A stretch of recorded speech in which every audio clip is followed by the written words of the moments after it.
اصحابک یا نور اللہ۔ ایک مرتبہ پھر مدنی چینل کے ناظرین، خصوصی محرم الحرام کی ٹرانسمیشن میں آپ کو فیضان صحابہ و اہل بیت سلسلے میں خوش آمدید کہتے ہیں۔ مدنی مذاکرے کے بعد روزانہ ہی اس سلسلے میں آپ صحابہ اکرام علیہم الرضوان اور اہل بیت اطہار علیہم الرضوان کی مبارک سیرتوں کے حوالے سے، اور خصوصاً ہم روزانہ ایک پرٹیکولر شخصیت کے حوالے سے اس سلسلے میں مدنی پھول حاصل کرتے ہیں، ان کی سیرت پاک کے ضمن میں کچھ فیضان لینے کی کوشش کرتے ہیں، اور اس انداز سے یہ سلسلہ اپنے 10 محرم الحرام تک ہمیں انشاءاللہ جاری رکھنے کا ارادہ ہے۔ مدنی چینل کے ناظرین مدنی مذاکرہ دیکھ کر پھر جو مزید وقت ہوتا ہے دنیا بھر میں اس سلسلے کو دیکھتے ہیں، ماشاءاللہ خصوصاً دعوت اسلامی کی مرکزی مجلس شورا کے نگران حاجی محمد عمران ہمارے ساتھ ہوتے ہیں، اور اس سلسلے میں روزانہ تقریباً وہ تشریف لاتے ہیں کچھ نہ کچھ وقت کے لیے۔ آج بھی امید ہے انشاءاللہ ہمارے ساتھ ہوں گے۔ رکن شورا حاجی عبدالحبیب اتاری بھی ہوتے ہیں، اور ماشاءاللہ مفتیان کرام مفتی حسان صاحب اور مفتی شفیق صاحب دامہ ظلہما ہمارے ساتھ ہوا کرتے ہیں۔ انشاءاللہ عز و جل آج بھی کچھ اسی طرح سے سلسلہ جاری رہے گا۔ اچھی اچھی نیتوں کے ساتھ سلسلے میں رہا کریں انشاءاللہ۔ جتنی نیتیں زیادہ ہوں گی ثواب بھی زیادہ ملے گا۔ اللہ پاک کی رضا اولین نیت ہو، اور اس کے بعد جو مزید علم دین سیکھنے کی، سیکھ کر عمل کرنے کی، دوسروں تک پہنچانے کی، نیک لوگوں کی گفتگو، ان کی بات کر کے جو اللہ کی رحمتوں کی برسات ہوتی ہے، اس کو پانے کی نیت بھی ضرور کیا کیجئے۔ الحمدللہ عز و جل ہم نے گزشتہ 3 دنوں میں سیدنا ابو بکر صدیق رضی اللہ تعالیٰ عنہ، حضرت سیدنا عمر فاروق اعظم رضی اللہ تعالیٰ عنہ، اور حضرت سیدنا عثمان غنی رضی اللہ تعالیٰ عنہ کی مبارک سیرت پاک پر کچھ مدنی پھول حاصل کیے تھے، اور آج الحمدللہ عز و جل خلیفہ چہارم حضرت سیدنا مولا کائنات، مولا مشکل کشا، ابو الحسن ابو تراب حضرت مولا علی کرم اللہ تعالی وجہہ الکریم کی مبارک سیرت پاک کے حوالے سے انشاءاللہ مدنی پھول پیش کرنے کی ہم کوشش کریں گے۔ یہ وہ ہستی ہے کہ جو اہل بیت اطہار میں سے بھی ہیں، اور صحابہ اکرام علیہم الرضوان میں بھی وہ جلیل القدر ہستی ہیں کہ آپ کا جو رتبہ ہے وہ بہت بڑے صحابہ اکرام کی لسٹ میں آتا ہے، فہرست میں آتا ہے۔ آپ عشرہ مبشرہ میں سے بھی ہیں، خلفائے راشدین میں سے بھی ہیں، اور سرکار دو عالم صلی اللہ تعالی علیہ وسلم کی مبارک اہل بیت میں سے بھی ہیں۔ آپ علیہ کرم اللہ وجہ الکریم نہ صرف بہت بڑے عالم تھے، بلکہ بہت بڑے ولی اللہ تھے۔ نظر سے آپ ولی بنا دینے والی شخصیت تھے۔ آپ کرم اللہ وجہ الکریم کی مبارک سیرت کے اتنے پہلو ہیں، آپ کا عدل و انصاف، آپ کی سخاوت، آپ کی شجاعت، آپ کا زہد و تقوی، دنیا سے بے رغبتی، آپ کی خلافت کے معاملات، کہ ہم ایک سلسلے میں تو کیا پورا سال ہی سلسلہ کریں تو مولا علی کرم اللہ وجہ الکریم کی سیرت پاک کا حق ادا نہیں کر سکتے ہیں، لیکن کوشش یہی ہوتی ہے کہ کچھ مدنی پھول لے کر ہم اس محرم الحرام کی جو خصوصی ٹرانسمیشن ہے، اس میں اس مبارک ٹاپک کو لے کر بھی برکت حاصل کریں، اور خاص طور پر مفتیان کرام ہمارے ساتھ ہوتے ہیں جو بہترین انداز میں ہماری موضوعات پر رہنمائی فرماتے ہیں۔ اگر آپ کچھ کہنا چاہتے ہیں تو نمبرز آپ کی اسکرین پر چل رہے ہیں، آپ ہم سے رابطہ کیجئے۔ انشاءاللہ ممکنہ صورت میں زیادہ سے زیادہ کالز انشاءاللہ چلانے کی کوشش کریں گے۔ آئیے سب سے پہلے تلاوت کلام پاک سے سلسلے کا باقاعدہ آغاز کرتے ہیں۔ توجہ کے ساتھ اللہ پاک کی رضا کے لیے پانے کے لیے قرآن مجید فرقان حمید کی تلاوت سنیے۔ صلو علی الحبیب صلی اللہ تعالی علی محمد صلی اللہ علیہ وسلم۔ اعوذ باللہ من الشیطان الرجیم،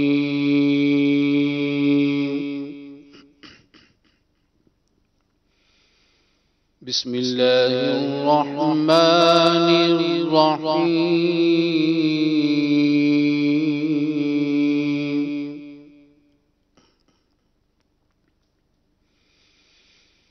ان هذه امتكم امة واحدة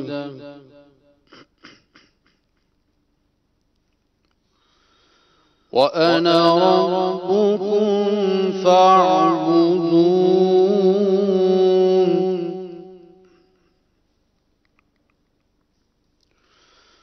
وتقطعوا أمرهم أمرهم بينهم كل إلينا راجعون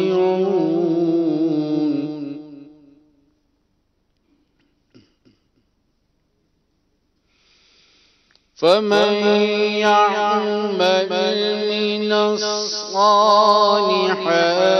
وهو مؤمن فلا كفران لسعيه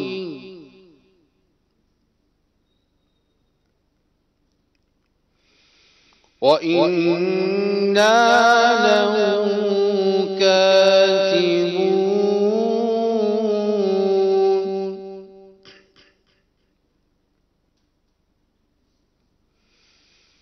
وحرام على قرية أهلكناها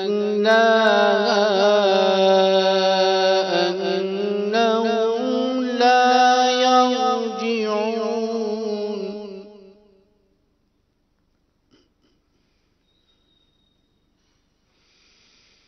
حتى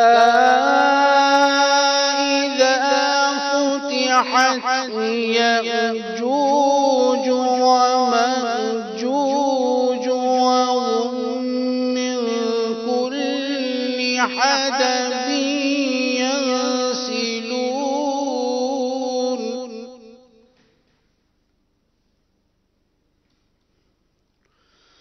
واقترب الوعد الحق فإذا هي شاخصة أبصار الذين كفروا يا ويلنا قد كنا في غفلة من هذا بل كنا ظالمين صدق الله العظيم سبحان اللہ، ماشاء اللہ۔ قاری صاحب نے بہت خوبصورت انداز میں تلاوت کلام پاک فرمائی۔ آج الحمدللہ ہم خلیفہ چہارم حضرت مولا کائنات مولا علی شیر خدا کرم اللہ وجہ الکریم کی مبارک شان، آپ کی سیرت پاک کو سننے کی سعادت حاصل کریں گے۔ ایک بار کسی بھکاری نے کفار سے سوال کیا ہوگا، کچھ مانگا ہوگا، انہوں نے مذاق کے طور پر سامنے مولا علی کے پاس اس بھکاری کو بھیج دیا۔ وہ بھکاری جو تھا ان سے مانگنے لگا۔ حضرت علی کرم اللہ وجہ الکریم کے پاس اس وقت کچھ دینے کو نہیں تھا۔ آپ نے 10 بار درود شریف پڑھ کر اس بھکاری کے ہاتھ پہ دم کر دیا، پھونک مار دی۔ کفار جو تھے وہ یہ دیکھ رہے تھے، وہ ہنسنے لگے کہ یہ کیا، پھونک سے کیا ہوتا ہے۔ مولا کائنات نے اس بھکاری سے فرمایا کہ ان کفار کے پاس جا کر ہتھیلی کھول دو۔ جب اس بھکاری نے جا کر کافروں کے سامنے ہتھیلی کھولی تو ان غیر مسلموں نے کیا دیکھا کہ مولا کائنات کی دم کی برکت سے اس بھکاری کے ہاتھ میں 10 درہم موجود ہیں۔ اللہ اکبر۔ یہ واقعہ دیکھ کر کئی غیر مسلم جو تھے مسلمان بھی ہو گئے۔ حضرت مولا کائنات مولا علی کرم اللہ وجہ الکریم کی یہ ایک زبردست کرامت ہے، اور اس طرح کی ایسی بے شمار کرامتیں ملتی ہیں کہ جس سے یہ واضح ہوتا ہے کہ پیارے آقا صلی اللہ تعالی علیہ وسلم کے صدقے طفیل، آپ کی نسبت کے طفیل، آپ کو وہ عظیم کمالات اللہ نے عطا فرمائے کہ جس کا بیان ہمارے احاطہ زبان کے لیے مشکل ہے۔ انشاءاللہ کچھ نہ کچھ مدنی پھول اس حوالے سے سنیں گے۔ خصوصی طور پر ہمارے ساتھ قبلہ شیخ الحدیث مفتی محمد حسان اتاری دامہ ظلہ العالی تشریف فرما ہیں۔ ہماری خوش قسمتی ہے ہمارے ساتھ مفتی محمد شفیق اتاری دامت برکاتہم العالیہ بھی موجود ہیں۔ انشاءاللہ خصوصی طور پر ہم ان سے آج اس خلیفہ چہارم، اس عظیم امیر المومنین یعصوب المسلمین کی شان کے بارے میں سنیں گے بھی، اور کچھ سوالات بھی ہیں جو ذہن میں گھومتے ہیں، اور آپ کے بھی سوالات ہو سکتے ہوں گے، آپ ضرور کیجئے، اور اس ٹاپک پر بھی کچھ پوچھنا چاہتے ہیں تو لازمی طور پر آپ آئیے ہمارے پاس اور کالز کے ذریعے اپنا حصہ بھی ملائیے۔ ہمارے ساتھ ماشاءاللہ موجود ہیں دعوت اسلامی کے اہم مبلغ اور سینئر ثنا خانوں میں سے ایک بلبل رمضان محمد محمود اتاری، بہت ہی پیارے نعت خواں ہیں۔ انشاءاللہ ان سے نعت شریف بھی سنیں گے، لیکن میں مفتی حسان صاحب کی طرف بڑھتا ہوں۔ حضور آپ کو ویلکم کہتے ہیں۔ مولا کائنات مولا علی کرم اللہ وجہ الکریم وہ ہستی ہیں کہ ان کو بچپن ہی سے حضور علیہ الصلوۃ والسلام کا ساتھ ملا، اور ایک بہت بڑی ان کی جرنی ہے اسلام کی خاطر، ایک بہت بڑا ٹائم انہوں نے اسلام کو دیا گیا، پوری زندگی ہی اسلام کی خاطر بسر کی، اور سب سے پہلے اسلام لانے والوں میں سے بھی ہیں۔ تو ان کے بچپن کے بارے میں آپ کچھ بتائیں گے؟ بسم اللہ الرحمن الرحیم۔ یہ جو لقب ہم بار بار پڑھتے ہیں دیگر صحابہ کرام علیہم رضوان کے نام کے ساتھ تو رضی اللہ تعالی عنہ، لیکن مولا کائنات کے نام کے ساتھ بہت دفعہ بلکہ اکثر و بیشتر کرم اللہ وجہہ، کہ اللہ تبارک و تعالی نے ان کے چہرے کو عزت بخشی، ٹھیک، یہ ہم پڑھتے ہیں۔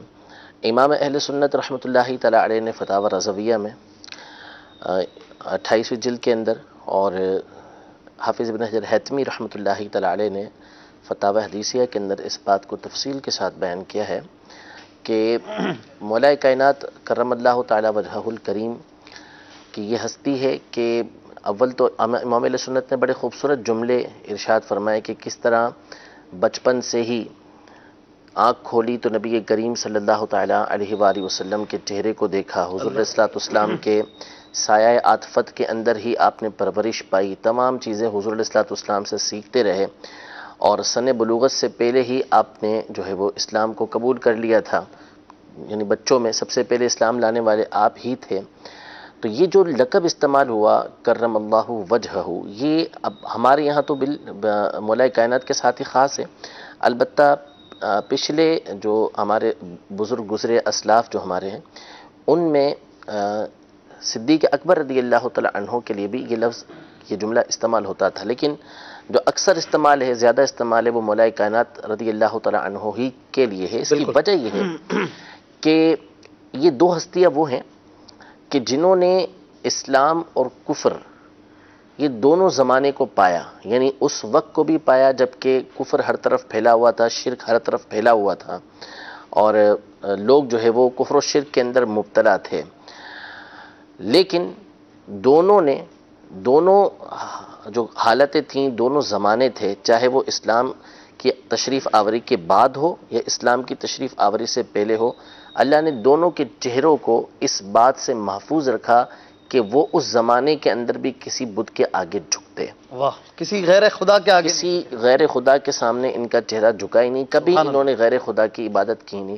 تو مولا کائنات رضی اللہ تعالی عنہ کی یہ خصوصیت صدیق اکبر رضی اللہ تعالی عنہ کے ساتھ دونوں اس میں شریک ہیں کہ زمانہ جاہلیت کے اندر بھی، اگرچہ کہ مولا کائنات رضی اللہ تعالی عنہ نے تو جو زمانہ پایا وہ تو نابالغی کا تھا، جی، اس میں آپ تصور ہی نہیں تھا کہ آپ جو ہے وہ اس طرح کے کسی کام کے اندر مبتلا ہوتے، اللہ تبارک و تعالی نے آپ کے چہرے مبارکہ کو محفوظ رکھا، اس لیے دونوں ہستیوں کے ساتھ یہ جملہ لگایا جاتا ہے کہ اللہ نے ان کے چہرے کو مکرم کیا، عزت بخشی کہ اس زمانے کے اندر بھی کسی غیر خدا کے سامنے ان کا چہرہ نہیں جھکا، سر نہیں جھکا۔ انہیں رضی اللہ تعالیٰ عنہ بھی کہہ سکتے ہیں؟ بالکل کہتے ہیں، اور اکثر و بیشتر کہا بھی جاتا ہے، لیکن یہ ان کی یہ ایک اعزازی لقب الگ سے ہے۔ باقی دیگر صحابہ کرام علیہم رضوان میں بھی ایک بڑی تعداد ہے جن کو یہ شرف حاصل ہوا کہ ان کا سر کبھی بت کے آگے جھکا ہی نہیں، بے شک، لیکن وہ ہستیاں ہیں کہ جو اسلام کی تشریف آوری کے بعد دنیا میں آئیں،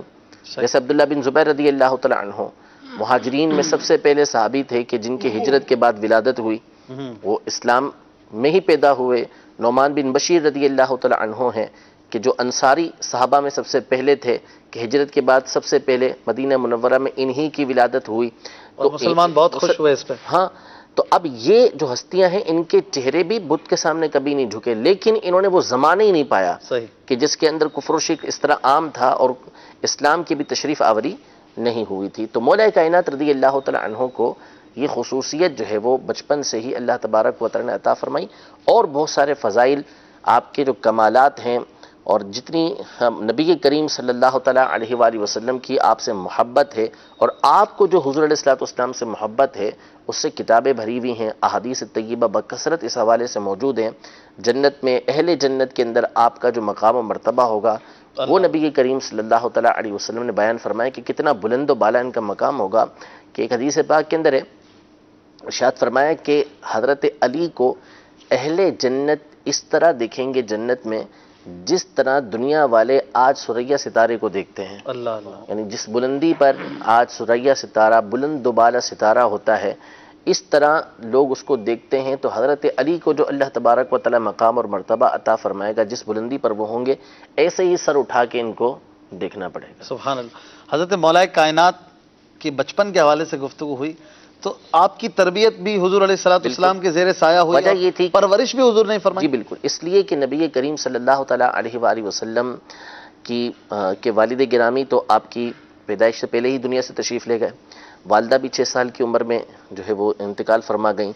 دادا جان بھی جو ہے وہ آپ 8 سال کے تھے تو اس وقت انتقال ہو گیا. اس کے بعد آپ کے چچا کے پاس آپ کی جو ہے وہ پرورش ہوئی، تو حضور علیہ السلام وہیں تشریف فرما رہتے تھے. تو حضرت علی رضی اللہ تعالیٰ عنہ بھی اسی گھر میں ہوتے تھے، اور حضرت علی رضی اللہ تعالیٰ عنہ یہ حضور علیہ السلام کے ساتھ ہی رہا کرتے تھے. آنکھیں کھلتی تو حضور علیہ السلام کو دیکھا کرتے. کیا شان ہے ماشاءاللہ. مدنی چینل کے ناظرین، کتنی بڑی ہستی ہے جس نے آنکھ کھولی تو محبوب کائنات صلی اللہ علیہ وسلم کا جلوہ دیکھا. آپ ہی کی تربیت میں بڑے ہوئے تو پھر کیسی شان ہوئی کہ کہا گیا انا مدینۃ العلم وعلی بابھا. کیسی شان اللہ تعالیٰ نے انہیں عطا کی کہ سرکار دو عالم صلی اللہ علیہ وسلم نے انہیں باب مدینۃ العلم یعنی علم کے شہر کا دروازہ قرار دیا. اسلام میں آنے کے بعد مفتی شفیق صاحب، اسلام جب آیا، اب یہ جو قربانیوں کا ایک زمانہ تھا، اور پھر اس کے بعد ہجرت، اور یہاں تک حضرت مولا کائنات مولا علی کرم اللہ وجہ الکریم کا حضور علیہ الصلوۃ والسلام کے ساتھ کیا تعلق رہا. جیسے سیدنا صدیق اکبر کا اپنا ایک تعلق ہے، حضرت عمر بعد میں جوائن کرتے ہیں، حضرت عثمان نے جوائن کیا، لیکن اولین جو ہے حضرات ان میں سیدنا صدیق اکبر اور پھر حضرت مولا کائنات بالکل قریب قریب نظر آتے ہیں. حضور مولا کائنات کا کیا تعلق ہجرت کے سے پہلے اور مکے کے زمانے میں قربانیوں کے دور میں رہا، اور پھر مدینہ منورہ میں آنے کے بعد؟ بسم اللہ الرحمن الرحیم. جیسا کہ بیان کیا گیا کہ نبی کریم صلی اللہ علیہ وسلم کے ساتھ ہی چکے یہ تھے، اور بعض سیرت میں یہ بھی بیان کیا کہ آپ صلی اللہ علیہ وسلم نے خود اپنے چچا سے لے لیا ان کو، جب ان پر دیگر بچوں کی پرورش کا معاملہ جو ہے وہ کچھ مشکل ہو رہا تھا، تو اس حوالے سے انہوں نے آپ صلی اللہ علیہ وسلم اپنی کفالت میں لے لیا. تو حضور صلی اللہ تعالیٰ علیہ وسلم کی یہ کفالت میں وہ بچپن سے ہی گویا کہ، اور پھر 10 سال کی عمر میں ایمان بھی لے آئے. یعنی فوراً جیسے نبی پاک صلی اللہ علیہ وسلم نے ان سے ارشاد فرمایا تھا، اور انہوں نے بلکہ نماز پڑھتے دیکھا آپ صلی اللہ علیہ وسلم کو، اور حضرت خدیجہ رضی اللہ تعالیٰ عنہ. اور پھر انہوں نے پوچھا کہ یہ کیا ہے، تو آپ نے تعارف اسلام اور اللہ تبارک و تعالیٰ کے بارے میں ارشاد فرمایا. تو انہوں نے کہا کہ میں اپنے والد سے اس بارے میں مشورہ کر لوں.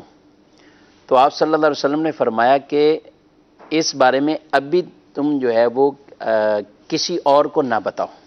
حکمتاً یہاں تک انہیں ارشاد فرمایا تھا. اچھا، لیکن بہرحال اگلی صبح آپ ایمان لے آئے. یعنی بچے ہی تھے، ابھی 10 سال کی عمر تھی، تو ایمان لے آئے.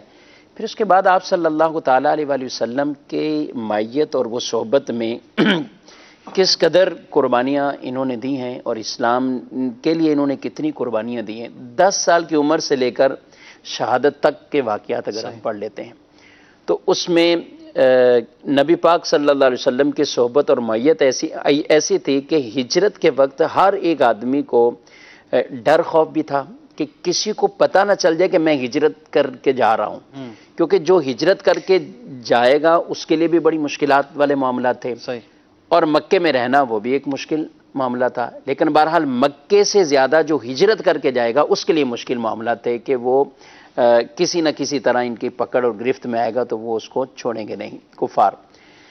لیکن آپ صلی اللہ تعالی وسلم نے آپ پر کتنی بڑی ذمہ داری آپ کے سپرد کی، اور ان سے کہا گیا کہ میں جا رہا ہوں، اور میرے اس بستر پر، میرے اس گھر کے اندر تم نے آرام کرنا ہے، اور میری یہ امانتیں جو لوگوں نے میرے سپرد کی ہیں یہ ان کو واپس لوٹانی ہے. یہ اسلام کے ایک بہت خوبصورت درس اور پیغام وہ مکہ شہر کے رہنے والے لوگ جو آپ صلی اللہ تعالیٰ علیہ وسلم پر گویا کہ ان میں سے ایک تعداد جو ایمان اس وقت نہیں لائے ہوئے تھے، لیکن وہ یہ سچ جانتے تھے کہ ہمارے مال کی اگر کوئی حفاظت کرنے والی ذات ہے تو وہ ذات مصطفیٰ صلی اللہ علیہ وسلم ہے۔ اپنے مال حضور کو سپرد کرتے، اور حضور علیہ السلام نے بھی کتنا پیارا خوبصورت یہ پیغام رہتی دنیا تک کے لیے ایک آئیڈیل کے طور پہ دیا ہے، یعنی جو جان پر آئے ہوئے ہیں آپ ان کی بھی مال کی الگ الگ ڈیٹیل بتا کے حضرت علی کے سپرد کر رہے ہیں کہ آپ نے آ جانا ہے اور یہ مال ان کے سپرد چاہتے تو یہ مال لے کر مدینے چلے جاتے، چلو ان لوگوں کو کام آئے گا، لیکن ایسا نہ کیا، ورنہ قیامت تک لوگ تانا دیتے کہ تمہارے نبی نے سب کا مال لے کر چلے گئے، معاذ اللہ اس طرح کی باتیں کرتے۔ دیکھیں یہ اس طرح کے تو نبی پاک صلی اللہ علیہ وسلم کے کئی اور بھی، ایک جنگ کے موقع پر آپ صلی اللہ علیہ وسلم جب صف بندی فرما رہے تھے نا تو دو صحابی وہ آئے تو وہ بھی آگے صف میں کھڑے ہو گئے، حالانکہ جنگ کا دوسرا نام اگر کہا جائے تو دھوکہ ہوتا ہے، مطلب دھوکہ دے کے بھی کسی کو مارا جائے کیونکہ جنگ ہے اس میں مقصد ہی مارنا ہے، تو جنگ کے اندر اس طرح کے معاملات ہے، جو کسی سے لڑائی بھی کر رہا ہے تو وہ کبھی اس کو دھوکہ دینے کے لیے تلوار اٹھائے گا، کبھی ادھر کرے گا کبھی ادھر کرے گا، ٹیکنکس ہوتی ہیں بہت ایک طریقے کا۔ لیکن اس کے باوجود جب دو اس میں صحابہ تھے تو آپ نے ان کو وہ صف میں اندر آئے تو انہوں نے کہا یا رسول اللہ صلی اللہ علیہ وسلم ہم آ رہے تھے تو راستے میں ہمیں کفار ملے، اور انہوں نے ہم سے کہا کہ تم کیا محمد صلی اللہ علیہ وسلم کی مدد کرنے وہ جا رہے، تو ہم نے ان سے وعدہ کر لیا نہیں ہمیں تو اس بارے میں کوئی علم نہیں اور ہم مدد کرنے نہیں، انہیں علم نہیں ہوگا یعنی غالباً یہ غزوہ بدر کی بات، جی ہم تو، اور ہم نے وعدہ کر لیا کہ ایسا کچھ بھی نہیں ہے، ٹھیک ہے۔ اب جب یہ معاملہ ہوا تو آپ صلی اللہ علیہ وسلم نے فرمایا تم دونوں صف سے جدا ہو جاؤ، کہا کہ اگر اس غیر مسلم سے بھی کیا ہوا یہ عہد ہے ہم اس کو نہیں توڑیں گے، اللہ، اور حالانکہ جنگ کے وقت پر ایک ہے ضرورت اور ایک طرف 1000 ہے ایک طرف 313 ہے، کچھ ہے تعداد سے، ایک ایک بندہ کتنا قیمتی ہے، لیکن اس کے باوجود آپ صلی اللہ علیہ وسلم نے یہ کتنا خوبصورت ایک پیغام اور درس دیا اور ان کو جدا کر دیا جبکہ ایک ایک بندے کی اتنی ضرورت ہے، صحیح فرمایا، اور یہاں پہ امانتیں سپرد کر مولا علی کے حضرت علی رضی اللہ عنہ، مولا علی نے کیا کیا اس کا؟ آپ 3 دن مکے میں رہے، اس کے بعد اچھا آپ مکے کے اندر 3 دن رہے ہیں، اور جبکہ یہ وقت جب مکے والوں کو پتا چلا کہ وہ ہجرت کر کے نبی چلے گئے ان کے، تو حالانکہ کئی لوگ جنہوں نے پیچھا بھی کیا پیچھے ایک شور مچ گیا کہ ان کو کسی نہ کسی طرح پکڑ لیا جائے یہ معاملات ہو، تو یہ حضور علیہ الصلوۃ والسلام کے بعد مکے میں اس طرح کے حالات میں رہنا یہ بھی آسان کام نہیں تھا، تو یہ بھی حضرت علی دشمنوں کے نرغے میں بالکل شجاعت، اور آپ ایک ایک کو ڈھونڈ کر ان کو ان کی امانت، اور خود بدر میں مولا کائنات نے کتنے غیر مسلموں کو یوں بدر میں تو واصل بجہنم کیا، بدر میں حالانکہ بدر کے میدان کے اندر نبی پاک صلی اللہ علیہ وسلم نے جو سب سے پہلے میدان میں جن کو اتارا تھا نا وہ انصار صحابہ تھے، اور انصار صحابہ عموماً کھیتی باڑی کرتے تھے، تو جب یہ سامنے مد مقابل ہوئے اور سامنے عتبہ شیبہ تو انہوں نے پکارا کہ پوچھا، ایک تعارف ہوتا تھا جس سے بھی لڑائی ہوتی کہ تم کون ہو، تو انہوں نے اپنا تعارف کرایا، وہ انصار صحابہ تھے، تو انہوں نے بڑے ایک تکبرانہ جملے کہے کہ یا محمد اخرج علینا من القریش، قریش سے کسی کو نکالو ہم ان دیہاتیوں سے نہیں لڑنے آئے، یعنی ایسے جملے کہے تو نبی پاک صلی اللہ علیہ وسلم نے آپ نے جلال میں آپ نے واپس بلا لیا، تینوں کو واپسی بلا لیا، اور پھر آپ نے صف کے اندر جب نظر دوڑائی تو پہلی نظر حضرت علی پہ ٹھہری، فرمایا علی کم یا علی، علی تم باہر، حضرت علی حضرت حمزہ ان کو سب سے پہلے آپ نے بدر کے اندر بھیجا، ایک چچا زاد بھائی ہیں دوسرے سگے چچا ہیں، اور بدر کے میدان کے اندر جنگ کا آغاز ان سے ہو رہا ہے، 70 حضرت ابو عبیدہ تیسرے ابو عبیدہ، یہ 3 صحابہ ہیں، اچھا 70 آدمی بدر کے اندر کفار کے وہ واصل جہنم ہوئے اور 70 قیدی ہوئے، لیکن جب اس میں مقابلہ کرنے والے اور شجاعت اور بہادری دکھانے والے حضرت علی جیسے اور حضرت حمزہ جیسے موجود تھے تو ان کے پاؤں اکھڑ گئے، وہ بھاگ گئے، تو اس وقت پھر گرفتار کیا گیا تو 70 قیدی بن گئے۔ ان 70 میں سے تاریخ کی کتابیں بتا رہی ہیں کہ 35 افراد وہ ہیں جو اکیلے حضرت علی نے واصل جہنم کی، اللہ، یعنی 313 کی اگر مسلمانوں کی یہ تعداد بیان کی جاتی، اور اس میں ادھر اکیلے یعنی کل ہیں، یعنی رپورٹ کیا ہے 70 آدمی، اور 70 کے اندر کون ہیں 70 میں سے 35 حضرت علی وہ لے رہے ہیں، ایسی شجاعت، آپ کی شجاعت بھی ہے، بہادری بھی ہے، اور پھر قربانی بھی ہے، اللہ کے دین کے لیے، دین کے لیے قربانی کھڑے ہیں، انہی کا بیٹا پھر انہی کے شہزادے پھر امام حسین ہیں، امام حسن ہیں، اور ان دونوں نے یقیناً دین کے لیے بڑی قربانیاں دیں، اور ماشاءاللہ آج تک آپ کے رتبے آپ کی شان کا بیان کرنا ہمارے ایمان کو جلا بخشتا ہے، ہمارے ایمان کو تازگی بخشتا ہے، اور اسلام زندہ ہوتا ہے ہر کربلا کے بعد. جب بھی بات کی جاتی ہے کربلا کی تو یوں سمجھیے کہ اسلام پر جو قربانیاں دینے والے حضرات تھے ان کی بات کر کے اسلام پر جمنا آسان ہو جاتا ہے. ایمان کی بات کر کے ایمان کو ان حضرات کی سمجھے کہ واقعات سنا کر اور مضبوط ہم کر لیتے ہیں. اور جب بھی ماہ محرم الحرام آتا ہے الحمدللہ دنیا بھر کے عاشقان رسول، امام عالی مقام امام حسین رضی اللہ تعالیٰ عنہ اور آپ کے رفقا اور دیگر صحابہ اکرام علیہم الرضوان، کیونکہ یہ سب ایک ہی تھے، یہ سب ایک دوسرے سے محبتیں کرنے والے تھے. اور صحابہ اکرام ہوں یا اہل بیت اطہار علیہم الرضوان ہوں، یہ تمام حضرات ایک دوسرے کے لیے قرآن نے جب کہہ دیا رحماء بینہم، یہ آپس میں رحم دل ہیں، نرم دل ہیں، شیر و شکر ہیں، تو پھر یہ یقیناً ایسی ہی زبردست زندگی گزارنے والے حضرات تھے. تو ہم ان کے تذکرے سے برکتیں لینے کی کوشش کرتے ہیں تاکہ ہمارا گھر بھی بھر جائے، ہمارا دل بھی سنور جائے، ہماری زندگی بھی اچھی ہو جائے. الحمدللہ ہم آج مولا کائنات کی مبارک سیرت پر مدنی پھول لے رہے ہیں. آپ کی کالز کو شامل کریں گے لیکن اس سے پہلے محمود بھائی کی طرف چلتے ہیں اور کچھ اشعار نعت رسول مقبول صلی اللہ علیہ وسلم کے اپنے سلسلے میں ہم شامل کیا کرتے ہیں. صلو علی الحبیب صلی اللہ تعالی علی محمد صلی اللہ علیہ وسلم. صلی اللہ علیہ یا رسول اللہ وسلم علیہ یا حبیب اللہ. کون کہتا ہے کہ زینت خلد کی اچھی نہیں؟ کون کہتا ہے کہ زینت خلد کی اچھی نہیں؟ لیکن دل فرقتیں، لیکن دل فرقتیں کوئے نبی اچھی نہیں. کون کہتا ہے کہ زینت خلد کی اچھی نہیں؟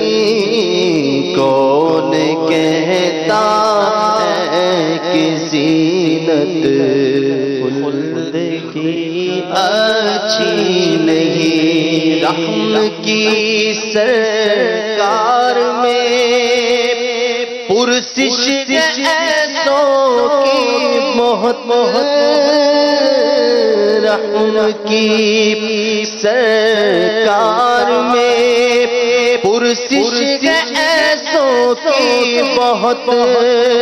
اے دل اچھا ہے اگر حالت میری اچھی نہیں، اے دل اچھا ہے مگر اے دل اچھا ہے اگر حالت میری اچھی نہیں.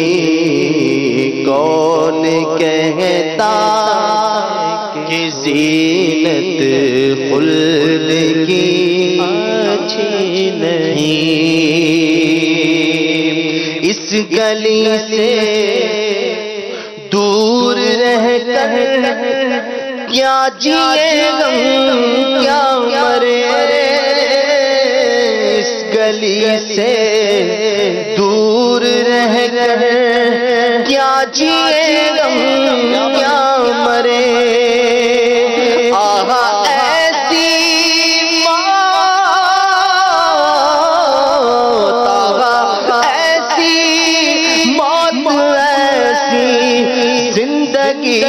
اچھی نہیں ایسی موت ایسی زندگی اچھی نہیں. ایسی موت ایسی زندگی اچھی نہیں. ان کے در کی بھیک چھوڑے سروری کے واسطے، ان در کی بھیک چھوڑے سروری کے واسطے، ان کے در کی بھیک اچھی، ان کے در کی بھیک اچھی، سروری اچھی نہیں، ان کے در کی بھیک اچھی، سروری اچھی نہیں، ان کے در کی بھیک اچھی، سروری اچھی نہیں۔ باریسیاں کی ترقی سے ہوا وہ جاں بلب، باریسیاں کی ترقی سے ہوا وہ جاں بلب، مجھ کو اچھا کیجئے، مجھ کو اچھا کیجئے، مجھ کو اچھا کیجئے، حالت میری اچھی نہیں، مجھ کو اچھا کیجئے، حالت میری اچھی نہیں، مجھ کو اچھا کیجئے، حالت میری اچھی نہیں۔ روسیاں ہوں منہ جالا کرتے ہیں طیبہ کے چاند، روسیاں ہوں اجالا کرتے ہیں طیبہ کے چاند، اس اندھیرے پاک کی، اس اندھیرے پاک کی یہ تیرگی اچھی نہیں، اس اندھیرے پاک کی یہ تیرگی اچھی نہیں، اور ان کے در پہ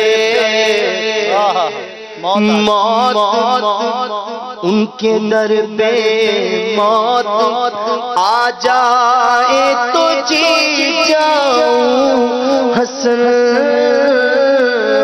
کے در پہ موت آ جائے تو جی جاؤں، حسن ان کے در سے دور رہ کر، ان کے در سے دور رہ کر، ان کے در سے دور رہ کر زندگی اچھی نہیں، ان کے در سے دور رہ کر زندگی اچھی نہیں۔ کون کہتا ہے کہ زینت خلد کی اچھی نہیں، لیکن اے دل فرقت کوئے نبی اچھی نہیں۔ کیا بات ہے، سبحان اللہ، سبحان اللہ، سبحان اللہ۔ بار اسیاں کی ترقی سے ہوا ہوں جاں بلب، مجھ کو اچھا کیجئے، حالت میری اچھی نہیں۔ کیا بات ہے، محبوب کائنات صلی اللہ تعالی علیہ وسلم کی جس پر نظر ہو جاتی ہے وہ اچھا ہو جاتا ہے، اور جو آپ کی نظر سے بڑا ہوا ہو اور آپ کی صحبت میں جس نے زندگی گزاری ہو، پھر وہ علی نہ ہو تو کیا ہو۔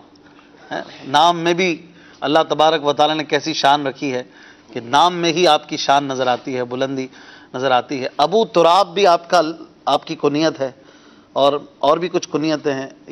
کنیت آپ کی ابو تراب کیسے پڑی اور محبت بھرا واقعہ ہے؟ اس میں جانبین سے محبت ہے، یعنی حضرت علی رضی اللہ تعالی عنہ سے نبی کریم صلی اللہ علیہ وسلم کی محبت، اور حضرت علی کی نبی کریم صلی اللہ علیہ وسلم سے محبت، دونوں اس کنیت سے ظاہر ہوتی ہیں۔ اچھا، ویسے تو حضرت علی رضی اللہ تعالی عنہ کی کنیت یہ ابو الحسن تھی۔ صحیح۔ ابو تراب جو کنیت پڑی اس کا واقعہ مشہور ہے کہ حضرت فاطمہ رضی اللہ تعالی عنہا اور حضرت علی رضی اللہ تعالی عنہ کے درمیان کچھ آپس میں معاملہ ہوا، تو حضرت علی رضی اللہ تعالی عنہ جا کے مسجد میں آپ جو ہے وہ کروٹ کے بل لیٹ گئے۔ حضور علیہ الصلوۃ والسلام جب حضرت بی بی فاطمہ رضی اللہ تعالی عنہا کے پاس آئے اور حضرت علی رضی اللہ تعالی عنہ کے بارے میں پوچھا کہ وہ کہاں ہیں، تو حضرت بی بی فاطمہ رضی اللہ تعالی عنہا نے یہ عرض کی بارگاہ رسالت میں کہ وہ باہر چلے گئے ہیں کسی معاملے کی وجہ سے۔ تو حضور علیہ الصلوۃ والسلام باہر تشریف لائے، مسجد میں اس مقام پہ پہنچے تو دیکھا حضرت علی رضی اللہ تعالی عنہ یہ لیٹے ہوئے ہیں اور چادر سرکی ہوئی ہے اور آپ کے اوپر جو ہے وہ مٹی لگی ہوئی ہے۔ آگے بڑھنے سے قبل میں کچھ اس حوالے سے وضاحت کر دوں کہ اہل عرب کی ایک عادت ہے، اچھا، ایک طریقہ کار ہے کہ جب وہ کسی کو کسی حالت کے اندر دیکھتے ہیں تو محبت اور الفت کے ساتھ اس کو اسی حالت کے ساتھ پکارتے ہیں۔ مثلا جیسے قرآن پاک میں نبی کریم صلی اللہ تعالیٰ علیہ وآلہ وسلم کے القابات استعمال ہوئے، آپ کی صفات استعمال ہوئی کہ یا ایھا المزمل، یا ایھا المدثر، یعنی اے بالا پوش، کمبل اوڑھنے والے، اے چادر اوڑھنے والے۔ ایک محبت کا انداز ہوتا ہے۔ یہ یوں تھا کہ جب وہ کسی حالت میں دیکھتے ہیں تو اس حالت میں پکارتے ہیں، یہ عرب کا طریقہ کار ہے۔ تو حضور علیہ الصلوۃ والسلام جب غار حرا سے واپس آئے تھے، حضرت بی بی خدیجہ رضی اللہ تعالی عنہا نے آپ کو کمبل اڑایا تھا، تو یہ وہ حالت تھی کہ کمبل والی حالت تھی، چادر والی حالت تھی۔ تو اللہ تبارک و تعالی نے نبی کریم صلی اللہ تعالی علیہ وآلہ وسلم کو محبت کے ساتھ، اسی لقب کے ساتھ، اسی نام کے ساتھ، اسی وصف کے ساتھ یاد فرمائے کہ یا ایھا المزمل، یا ایھا المدثر۔ سبحان اللہ۔ یا ایھا المدثر یہ صورت نازل ہوئی۔ اچھا، اسی طرح حضرت ابو ہریرہ رضی اللہ تعالی عنہ یہ جو کہ بلیوں سے محبت کرتے تھے، نبی کریم صلی اللہ تعالیٰ علیہ وسلم نے ایک دن دیکھا کہ ان کی آستین کے اندر ایک چھوٹی سی بلی موجود ہے۔ عربی میں بلی کو ہرہ بھی کہتے ہیں اور ہریرہ کا مطلب چھوٹی بلی، تو ایک چھوٹی سی بلی آپ کی آستین میں تھی، تو محبت کے ساتھ ان کو پکارا یا ابا ہریرہ، یعنی اے بلیوں والے۔ تو اب اس کے بعد آپ کی کنیت یہی مشہور ہو گئی، اسی کے ساتھ آپ مشہور ہو گئے، حتیٰ کہ آپ کا نام غیر معروف ہو گیا۔ صحیح۔ ایک صحابی رضی اللہ تعالی عنہ کو دیکھا کہ وہ سر پر بہت سارا سامان اٹھا کے جا رہے تھے، تو ان کو بولا انت سفینہ، تم تو سفینہ ہو، تو اس دن سے ان کا نام ہی سفینہ پڑ گیا۔ تو جب کسی جہاز سفینہ، ہاں، جب کسی بہت حالت، سارا سامان لے کر چلتا ہے۔ جب کسی کو کسی حالت میں اہل عرب دیکھتے ہیں تو اسی کیفیت کے ساتھ، اس نام کے ساتھ اس کو پکارتے ہیں۔ تو لیکن حضرت یہاں پر یہ قابل غور ہے نا کہ ایک تو نام پڑ جانا ہے، ایک ہے ان کو خود وہ اس شخص کا اپنے آپ کو اس نام سے موصوب کرنا۔ وہ میں اسی پر آگے آ رہا تھا نا، میں نے کہا نا جانبین سے محبت ہے۔ تو حضرت علی رضی اللہ تعالی عنہ ان کی جو کنیت ہے وہ ابو الحسن بھی ہے۔ نبی کریم صلی اللہ تعالی علیہ وسلم نے جب ان کے جسم پر مٹی دیکھی تو مٹی ہٹاتے جاتے اور فرماتے قم یا ابا تراب، اے ابو تراب کھڑے ہو جاؤ، اے مٹی والے کھڑے ہو جاؤ۔ تو اب یہ اس حالت میں نبی کریم صلی اللہ تعالی علیہ وسلم نے ان کو دیکھا تو محبت کے ساتھ، اسی نام کے ساتھ، اسی کنیت کے ساتھ ان کو پکارا۔ یہ آپ علیہ الصلوۃ والسلام کی محبت، جیسا کہ میں نے پیچھے ذکر کی مثالیں، تو یہ حضور علیہ الصلوۃ والسلام کی ان سے محبت تھی۔ اور پھر حضرت علی رضی اللہ تعالی عنہ کی حضور علیہ الصلوۃ والسلام سے محبت دیکھیں کہ آپ اب اپنی اسی کنیت کو زیادہ پسند کیا کرتے تھے، کیونکہ آج ہم عرف میں دیکھیں تو عمومی طور پر حضرت علی رضی اللہ تعالی عنہ کی جو کنیت مشہور ہے وہ ابو تراب ہی مشہور ہے۔ ابو الحسن بہت کم لوگوں کو معلوم ہوتی ہے، لیکن ابو تراب اکثریت کو معلوم ہوتی ہے۔ یہ حضرت علی رضی اللہ تعالی عنہ کے نبی کریم صلی اللہ تعالی علیہ وسلم سے غایت درجہ محبت کی ایک نشانی ہے۔ اور اعلیٰ حضرت نے اس پہ شعر بھی لکھا ہے محمود بھائی، اس نے لقب خاک شہنشاہ سے پایا، جو ہے در کرار کے مولا ہے ہمارا۔ اب یہ سنا دیں، اس نے لقب خاک، اس نے لقب خاک شہنشاہ سے پایا، جو ہے در قرار کے مولا ہے ہمارا،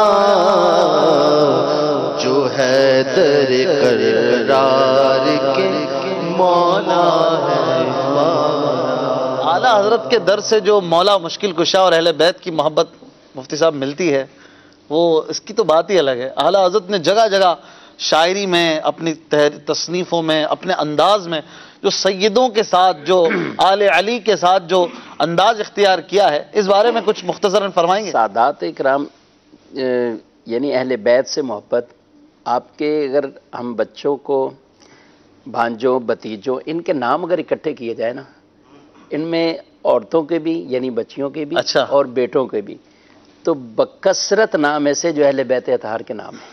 واہ! یعنی ان میں وہ سارے کے سارے نام جو حضرت علی رضی اللہ تعالیٰ عنہ، ان کی اولادوں کے، یعنی اس طرح جو نسبت والے نا، بالکل۔ وہ اسی طرح کی نسبت والے بکثرت نام۔ اس پہ پورا سلسلہ ہو سکتا ہے، لیکن میں مختصراً ٹچ چاہ رہا ہوں تھوڑا سا۔ اعلیٰ حضرت علیہ رحمہ اہل بیت اطہار میں یہ کہہ رہا ہوں کہ ان کی شان تو کیا شان ہے۔ آپ تو ایک سادات سے نسبت رکھنے والا، ایک عام بھی محلے کا آدمی بھی، بچہ بھی اگر ہے سیدوں کا، تو آپ تو اس کی بھی بڑی عزت فرمایا کرتے ہیں۔ بالکل بالکل۔ اس قدر آپ ان کا احترام اور فرمایا۔ سیدوں کے حوالے سے کئی ایسے واقعات ہیں جن پر پوری پوری کتابیں لکھی گئیں۔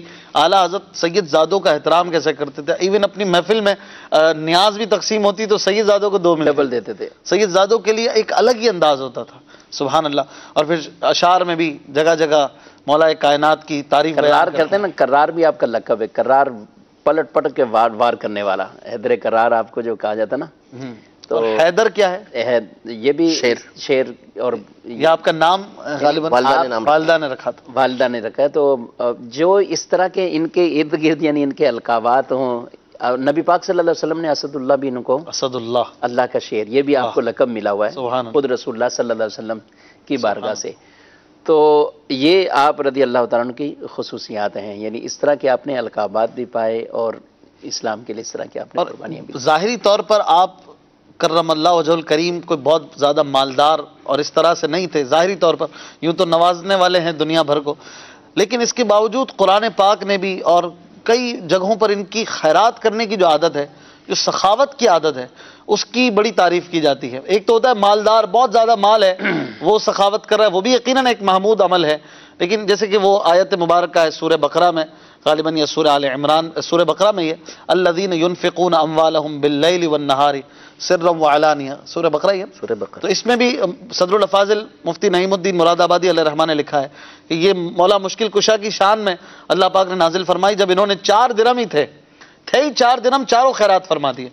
آپ کی سخاوت کی ایک شان روایت اس اعتبار سے بھی ان کے بارے میں بھی کہ انہوں نے ایسا کیا اور دن میں رات میں چھپ کر اور اعلانیہ طور پر یہ صدقے دیے۔ واقعی اصل میں سخاوت کا تعلق مالداری سے نہیں ہے کہ کس کے پاس کتنا مال ہے وہی سخی ہو سکتا ہے، اس کا تعلق ہے دل سے۔ اگر ہم آج بھی معاشرے کے اندر بھی دیکھیں تو کئی ایسے افراد ہیں جو مالی طور پر اس پوزیشن میں نہیں ہیں، بہت اچھی اعلیٰ پوزیشن میں نہیں ہیں، لیکن جب کوئی اللہ کی راہ میں دینے کا وقت آتا ہے، اللہ کی راہ میں کوئی خرچ کرنے کا وقت آتا ہے، تو پھر وہ کئی بڑے بڑے ایسے لوگ ہوں گے کہ جو کروڑوں والے ہوں گے، وہ ان سے آگے نکل جاتے ہیں اس حوالے سے، کیونکہ حدیث پاک میں روایت میں یہ بات بھی کہا نا، وہ درہم لاکھ سے بڑھ جاتا ہے، تو ایک درہم لاکھ سے بڑھ گیا۔ پوچھا گیا وہ کیسے؟ تو پھر فرمایا گیا اس کے پاس جب ہوں ہی 2 اور اس میں سے ایک وہ خرچ کرے، اور اس کے پاس کئی لاکھ ہوں اور ان میں سے 1 لاکھ خرچ کرے، یعنی تقابل اگر اس طور پر دیکھا جائے تو بڑا صدقہ اس کا ہوا۔ صدیق اکبر رضی اللہ تعالیٰ عنہ کا جو مال تھا، جس وقت آپ حضرت عمر رضی اللہ تعالیٰ عنہ پر سبقت لے گئے، اس وقت بھی جب حضرت عمر کہتے ہیں کہ میری پوزیشن مالی طور پر اب ٹھیک ہے، آج میں اس عمل میں سبقت لے جاتا ہوں، تو آپ اپنا آدھا مال لے کر آئے۔ وہ آدھا مال ابو بکر صدیق رضی اللہ تعالیٰ عنہ کے مال سے کئی گنا زیادہ تھا وہ مال، لیکن اس کے باوجود جسے کہا جائے کہ پوزیشن کس کی آئی، نمبر کون آگے لے گیا، سبقت کون آگے لے گیا، وہ حضرت ابو بکر صدیق رضی اللہ تعالیٰ، وہ سارا ہی لے آئے، تو سارا ہی لے کے آگے۔ اب کسی کے پاس اگر ہو ہی تھوڑا اور وہ وہی دے جائے، تو حضرت علی رضی اللہ تعالیٰ عنہ ان کا ماشاءاللہ یہ گھرانہ ہی ایسا گھرانہ ہے سخاوت کے اعتبار سے، تو یہ اس طریقے سے بڑی سخاوت فرمایا کرتے تھے۔ اور بلکہ وہ ایک روایت ہے جس میں 60 درہم تھے اور گھر سے بھیجا کہ کچھ کھانے پینے کی چیز لے کر آئیں، اور حضرت، اور بلکہ گھر کے اندر کھانے پینے کے معاملات کے اندر بھی بڑی اس وقت وسعت نہیں ہے، تنگی ہے، کچھ نہیں تھا، آپ باہر نکلے تو باہر گئے تو باہر سے بھی آپ 10 درہم تھے اور وہ صدقہ کر کے آپ آئے. پھر وہ پورا تفصیل سے واقعہ کہ آگے وہ اونٹنی والا ملا, اس نے اونٹنی خریدو گے, پھر آگے اونٹنی خریدنے والا بھی مل گیا, ادھار پر اونٹنی لی, آگے اس سے بالکل اتنا نفع دے کر اس کو اونٹنی میں جو ہے وہ بیچ بھی دیا, اور پھر اتنا وہ درہم لے کر گھر واپسی 100 کی اونٹنی لی, 160 کی بیچی, 60 درہم ملے, 6 خیرات کیے تھے تو 60 کا نفع اللہ نے اس دیا. طرح یعنی 10 گنا 10 گنا نفع اللہ نے دیا. لیکن یہ بعد میں ہوا ہے, لیکن آپ کے پاس جو تھا وہ تو کر ابتدا کہاں سے ہو رہی ہے؟ وہ تو کر چکے نا, ابتدا سخاوت سے ہو رہی جی ہے. سخاوت سے ہو رہی. اور رسول اللہ صلی اللہ علیہ وسلم نے پھر ان کو بشارت بھی دی کہ وہ اونٹنی بیچنے والے, خریدنے والے جنتی اونٹنی تھی اور وہ فرشتے تھے. سبحان اللہ. تو اس طرح کے معاملات میں جب بھی اچھا, جب آپ کا ایک نکاح کا جب معاملہ ہوا ہے تو حضرت ابوبکر صدیق رضی اللہ تعالیٰ عنہ اس سے پہلے حضرت سیدتنا فاطمہ رضی اللہ تعالیٰ عنہ کے لیے پیغام دیا آپ نے نبی پاک صلی اللہ علیہ وسلم کی بارگاہ میں. تو آپ نے فرمایا کہ ابھی مجھے اس کا حکم نہیں ہوا. اچھا. پھر حضرت عمر نے بھی دیا یہ پیغام, آپ نے پھر یہی ارشاد فرمایا. پھر ان دونوں صاحبوں نے مل کر حضرت علی کو تیار کیا, اور اس روایت میں بیان کیا گیا کہ اس وقت آپ باہر اپنی اسی محنت اور محنت مزدوری کے کام جو بھی آپ اس وقت اپنا ذریعہ تھا اس میں مشغول تھے. تو یہ وہاں گئے ان کے پاس اور کہا کہ آپ کو ہم یہ مشورہ دیتے ہیں, آپ یہ کرو. تو یہ کہنے لگے جب آپ صاحبوں کو منع ہوا ہے, انہوں نے کہا نہیں آپ جائیں. تو حضرت علی رضی اللہ تعالیٰ کو بھیجنے والے یہی تھے.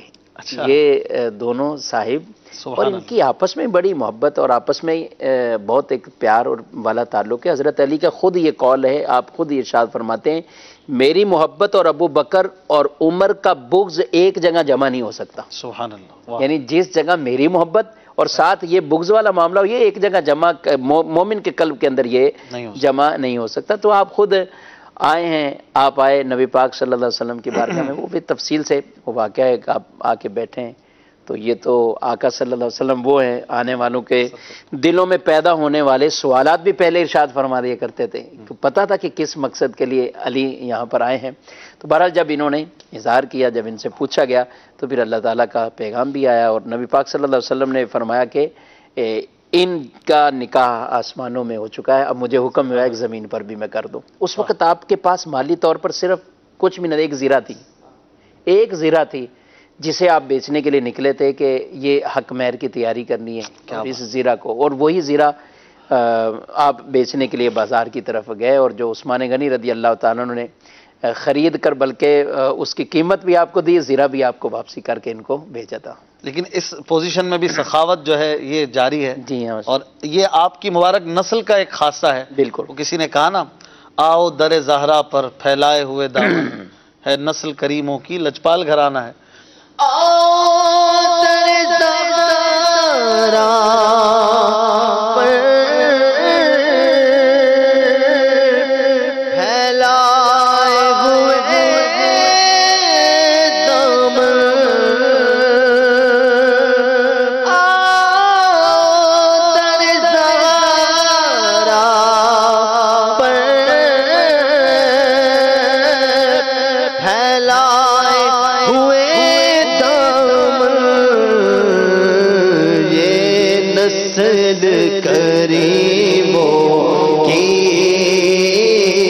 لجپال گھرانہ ہے یہ نسل کریموں کی, لجپال گھرانہ ہے نسل کریموں کی, لجپال گھرانہ. ماشاءاللہ. مدری چینل کے ناظرین, سلسلہ جاری ہے, مولا کائنات کی شان سن رہے ہیں, علم میں بھی اضافہ ہو رہا ہے, اور آپ کی محبت بھی یقیناً بڑھانے والی باتیں ہیں. مزید انشاءاللہ آپ کے شان پر گفتگو کا سلسلہ جاری ہے. کچھ کالز شامل کرتے ہیں.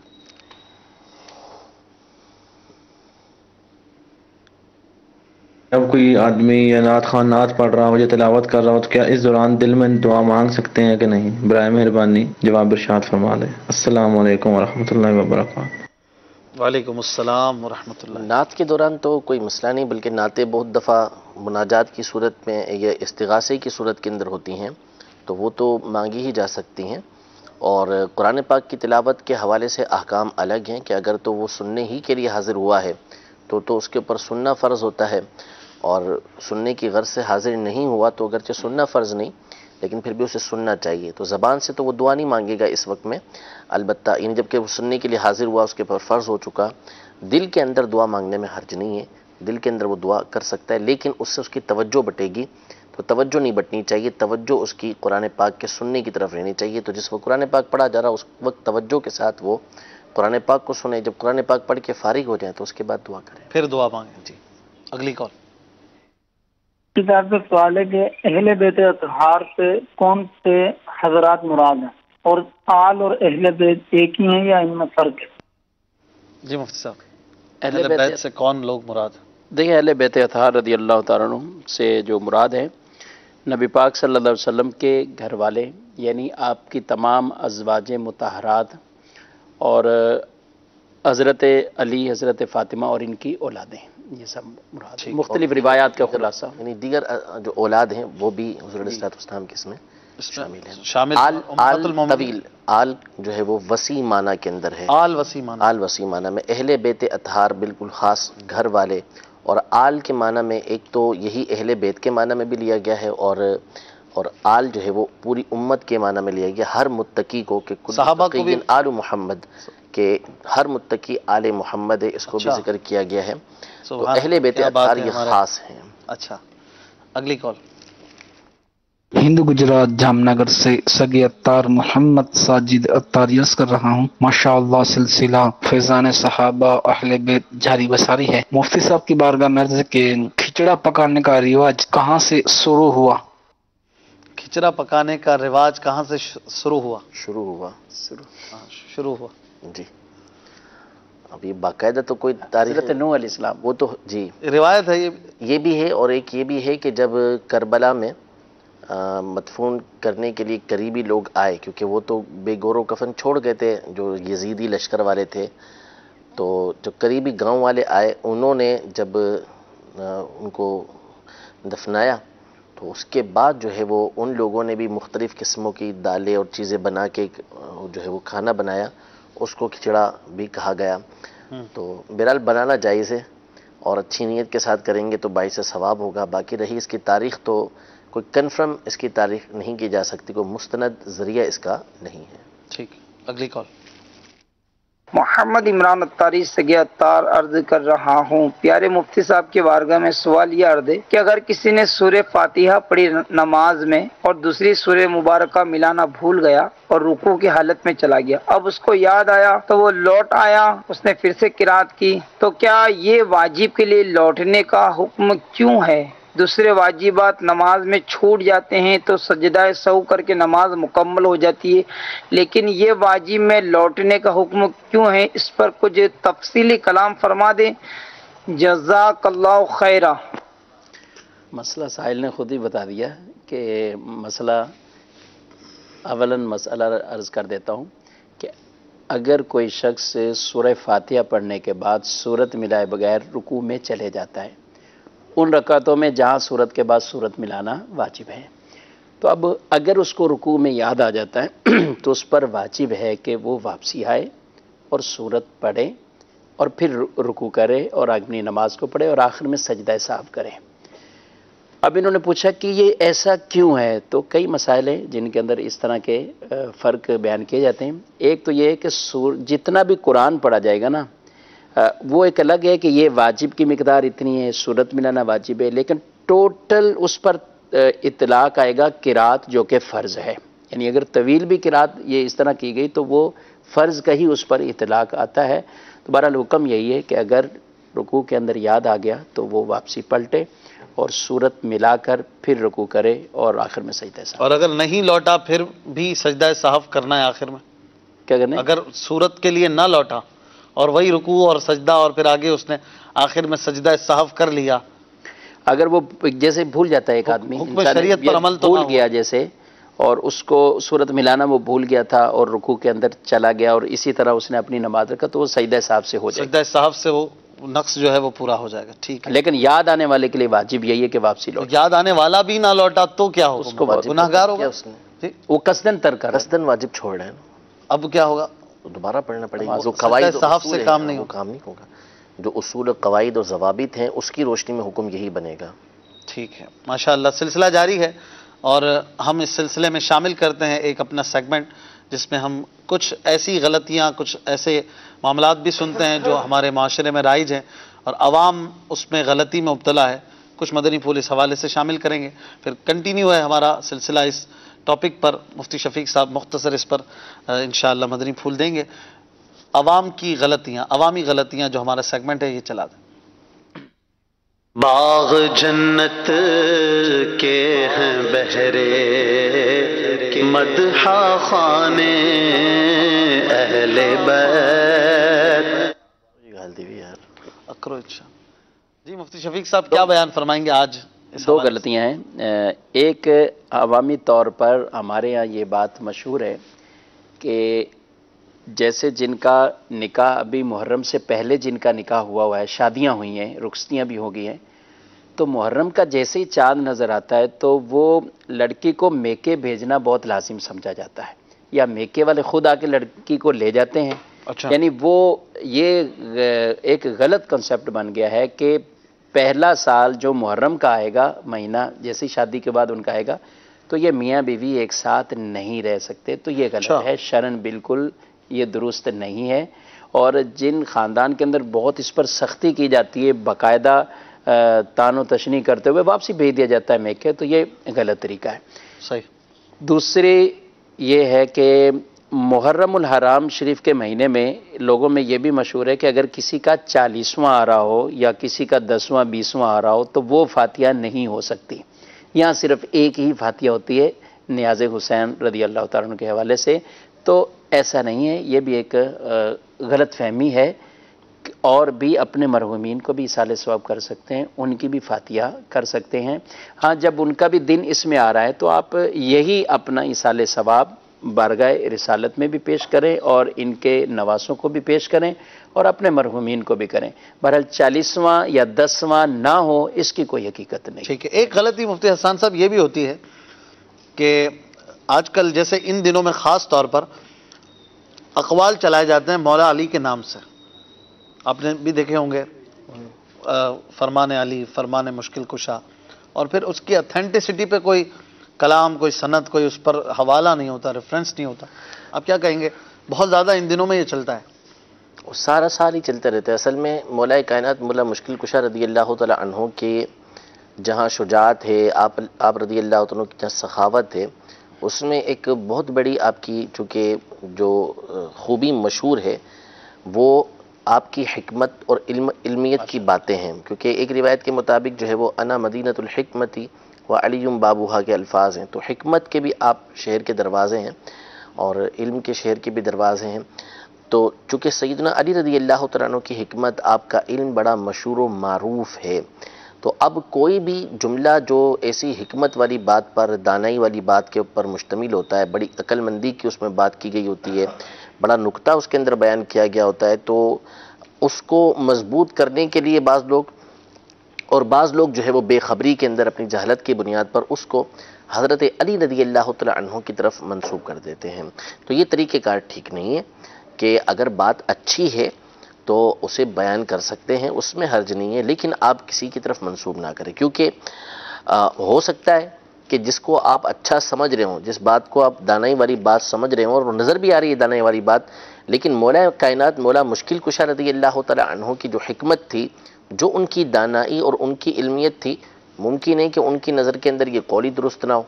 وہ اس کے اندر پتہ نہیں کون سی باتیں بیان کر دیں گے، تو اس کے اندر یہ خرابی آئے گی، اس کے اندر یہ خرابی آئے گی. تو اس لیے اگر کوئی ایسی دانائی والی بات ہے جس میں شرعاً کوئی خرابی نہیں ہے تو وہ بیان کرنے میں حرج نہیں ہے، لیکن اس کو اب منسوب کر دیں حضرت علی رضی اللہ تعالیٰ عنہ کی طرف بغیر کسی تحقیق کے، بغیر جانے، یہ بات درست نہیں. تحقیق کا کیا معیار ہے؟ تحقیق آپ کیسے کہیں گے؟ لیکن ظاہر ہے کہ یہ تو علماء ہی بتائیں گے نا کہ کسی کتاب کے اندر مستند ذریعے کے ساتھ جو ہے، یا جو بھی اصول و ضوابط ہیں اس کے، کہ حضرت علی رضی اللہ عنہ کی طرف کیسی بات منسوب کی جا رہی ہے، تو کس درجے کی سند کس درجے کی کتاب کے اندر اس کا پایا جانا یہ ضروری ہوگا، یہ اصول و ضوابط تو کتب کے اندر موجود ہیں، وہ اسی کی روشنی کے اندر بیان کیا جائے گا کہ یہ بات حضرت علی رضی اللہ عنہ کی طرف منسوب کرنا درست بھی ہے یا نہیں ہے۔ اب بعض لوگ یا عام لوگ جو ہے نا یہ دیکھتے ہیں بھیج کون رہا ہے، اگر وہ بھیجنے والا داڑھی والا ہے یا کوئی نمازی ہے، کوئی ان کے نظر میں اتھینٹک آدمی ہے، تو پھر وہ حوالہ ریفرنس کی طرف نہیں جاتے ہیں، تو بہتر ہے کسی سے چیک کروا لیں، کسی عالم سے چیک کروائیں، نہ اس کو آگے نہ بھیجیں۔ جی بالکل ٹھیک ہے۔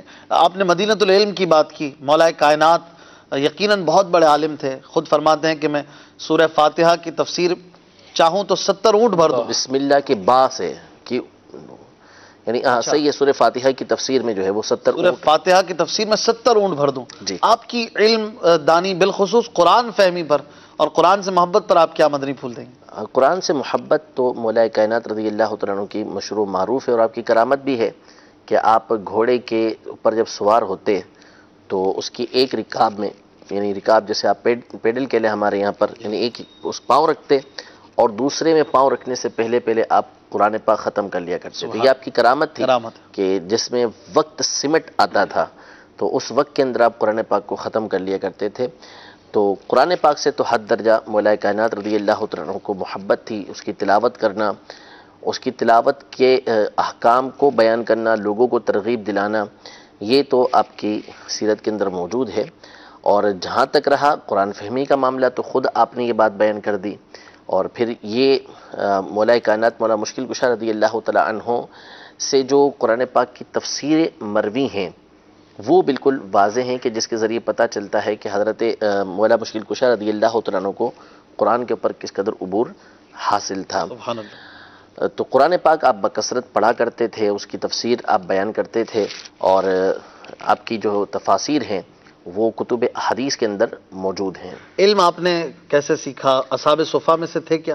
نہیں، اصحاب صفہ میں سے تو مولا کائنات نہیں تھے، آپ تو ویسے ہی حضور سے تو ظاہر ہے کہ ساری زندگی علم جو سیکھا وہ نبی کریم صلی اللہ تعالیٰ علیہ وآلہ وسلم ہی سے سیکھا، اور ایسا سیکھا کہ پھر اس کے بعد جو ہے وہ اچھا ایک ہوتا ہے قرآن، جیسے بعض نے بخاری شریف کے حدیث مبارکہ ہے کہ بعض نے یہ پوچھا سوال کیا، جیسے بہت سے کہتے ہیں قرآن کے حوالے سے کہ کیا آپ کے پاس اس قرآن کے علاوہ کچھ اور ہے؟ تو فرمایا نہیں، ہاں کچھ صحیفے ہیں، یعنی کچھ کاغذات ہیں، کچھ باتیں ہیں کہ جو میری اس تلوار کی میان کے اندر موجود ہیں، اور اس میں پھر کچھ باتیں لکھی ہوئی تھی جو حضرت علی رضی اللہ تعالیٰ نے بیان کی، وہ قرآن نہیں تھا۔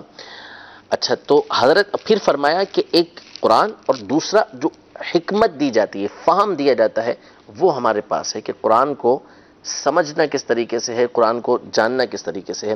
تو جس طرح قرآن مجید فرقان حمید کو سمجھنا چاہیے ویسے مولا کائنات سمجھا کرتے تھے، اور اسی طرح حدیث مبارکہ کو، نبی کریم صلی اللہ علیہ وسلم کے فرمان کو کس طرح سمجھنا ہے، یہ مولا کائنات مشکل کشا سے سیکھنا چاہیے۔ اس پر ایک واقعہ ہے، بخاری شریف کے حدیث مبارکہ ہے کہ حضرت عمر رضی اللہ تعالیٰ عنہ حج کے ایک دفعہ تشریف لے کر آئے اپنی خلافت کے دور میں، اور آپ نے حجر اسود کو بوسہ دیا، اور بوسہ دے کر آپ نے یہ ارشاد فرمایا کہ میں یہ جانتا ہوں کہ تو ایک پتھر ہے جو نہ نفع دیتا ہے نہ نقصان دیتا ہے، اگر میں نے رسول کریم صلی اللہ علیہ وسلم کو تجھے چومتے نہ دیکھا ہوتا تو میں تجھے نہ چومتا۔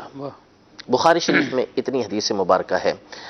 تو یہ حضرت عمر رضی اللہ تعالی عنہ نے وہاں پر ارشاد فرمایا۔ تو مستدرک حاکم کے اندر یہ روایت موجود ہے آگے کہ مولا کائنات رضی اللہ تعالی عنہ وہاں پر موجود تھے، یہ دیکھ رہے تھے، ہاں سنا انہوں نے اس قول کو۔ تو آپ نے فرمایا کہ یا امیر المومنین، یہ پتھر فائدہ بھی دیتا ہے نقصان بھی دیتا ہے۔ تو حضرت عمر رضی اللہ تعالی عنہ نے پوچھا کیسے؟ تو آپ نے فرمایا کہ رسول کریم صلی اللہ تعالی علیہ وسلم نے ارشاد فرمایا کہ کل بروز قیامت یہ پتھر ان لوگوں کے بارے میں گواہی دے گا کہ جنہوں نے اس کا استلام کیا یا اس کے گرد چکر لگائے ہیں۔ اچھا، یہ حدیث پاک کا مفہوم انہوں نے بیان کیا۔ تو اب یہ فائدہ ہوا، نفع ہوا، اور جس کو یہ سعادت نہیں ملی تو یک گنا اس کو ایک طرح کا نقصان ہی پہنچا ہے۔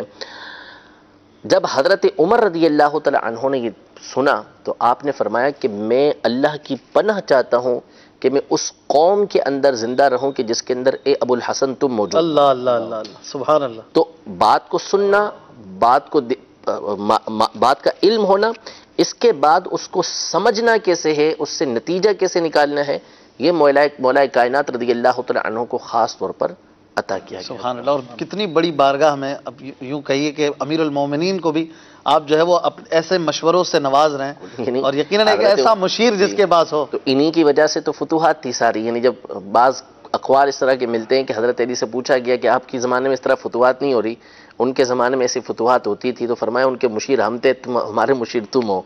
صحیح. تو مولا کائنات رضی اللہ تعالی عنہ کی شخصیت واقعی ہر طرح سے عظیم تھی. علم کے حوالے سے مفتی شفیق صاحب ماشاءاللہ کافی بیان کیا انہوں نے. میں صرف ایک حکایت آپ کو بیان کرتا ہوں. ایک مرتبہ 2 آدمی آئے آپ کے پاس، کہہ رہے ہم سفر میں تھے، ہمارے پاس روٹیاں تھیں، ایک کے پاس 5 ایک کے پاس 3، تو کتنی روٹیاں ہوں گی؟ 8. ایک آدمی آیا تو اس نے بھی کھانا کھانا تھا، ہم نے اس کو ساتھ بٹھایا، تینوں نے مل کے کھانا کھا لیا.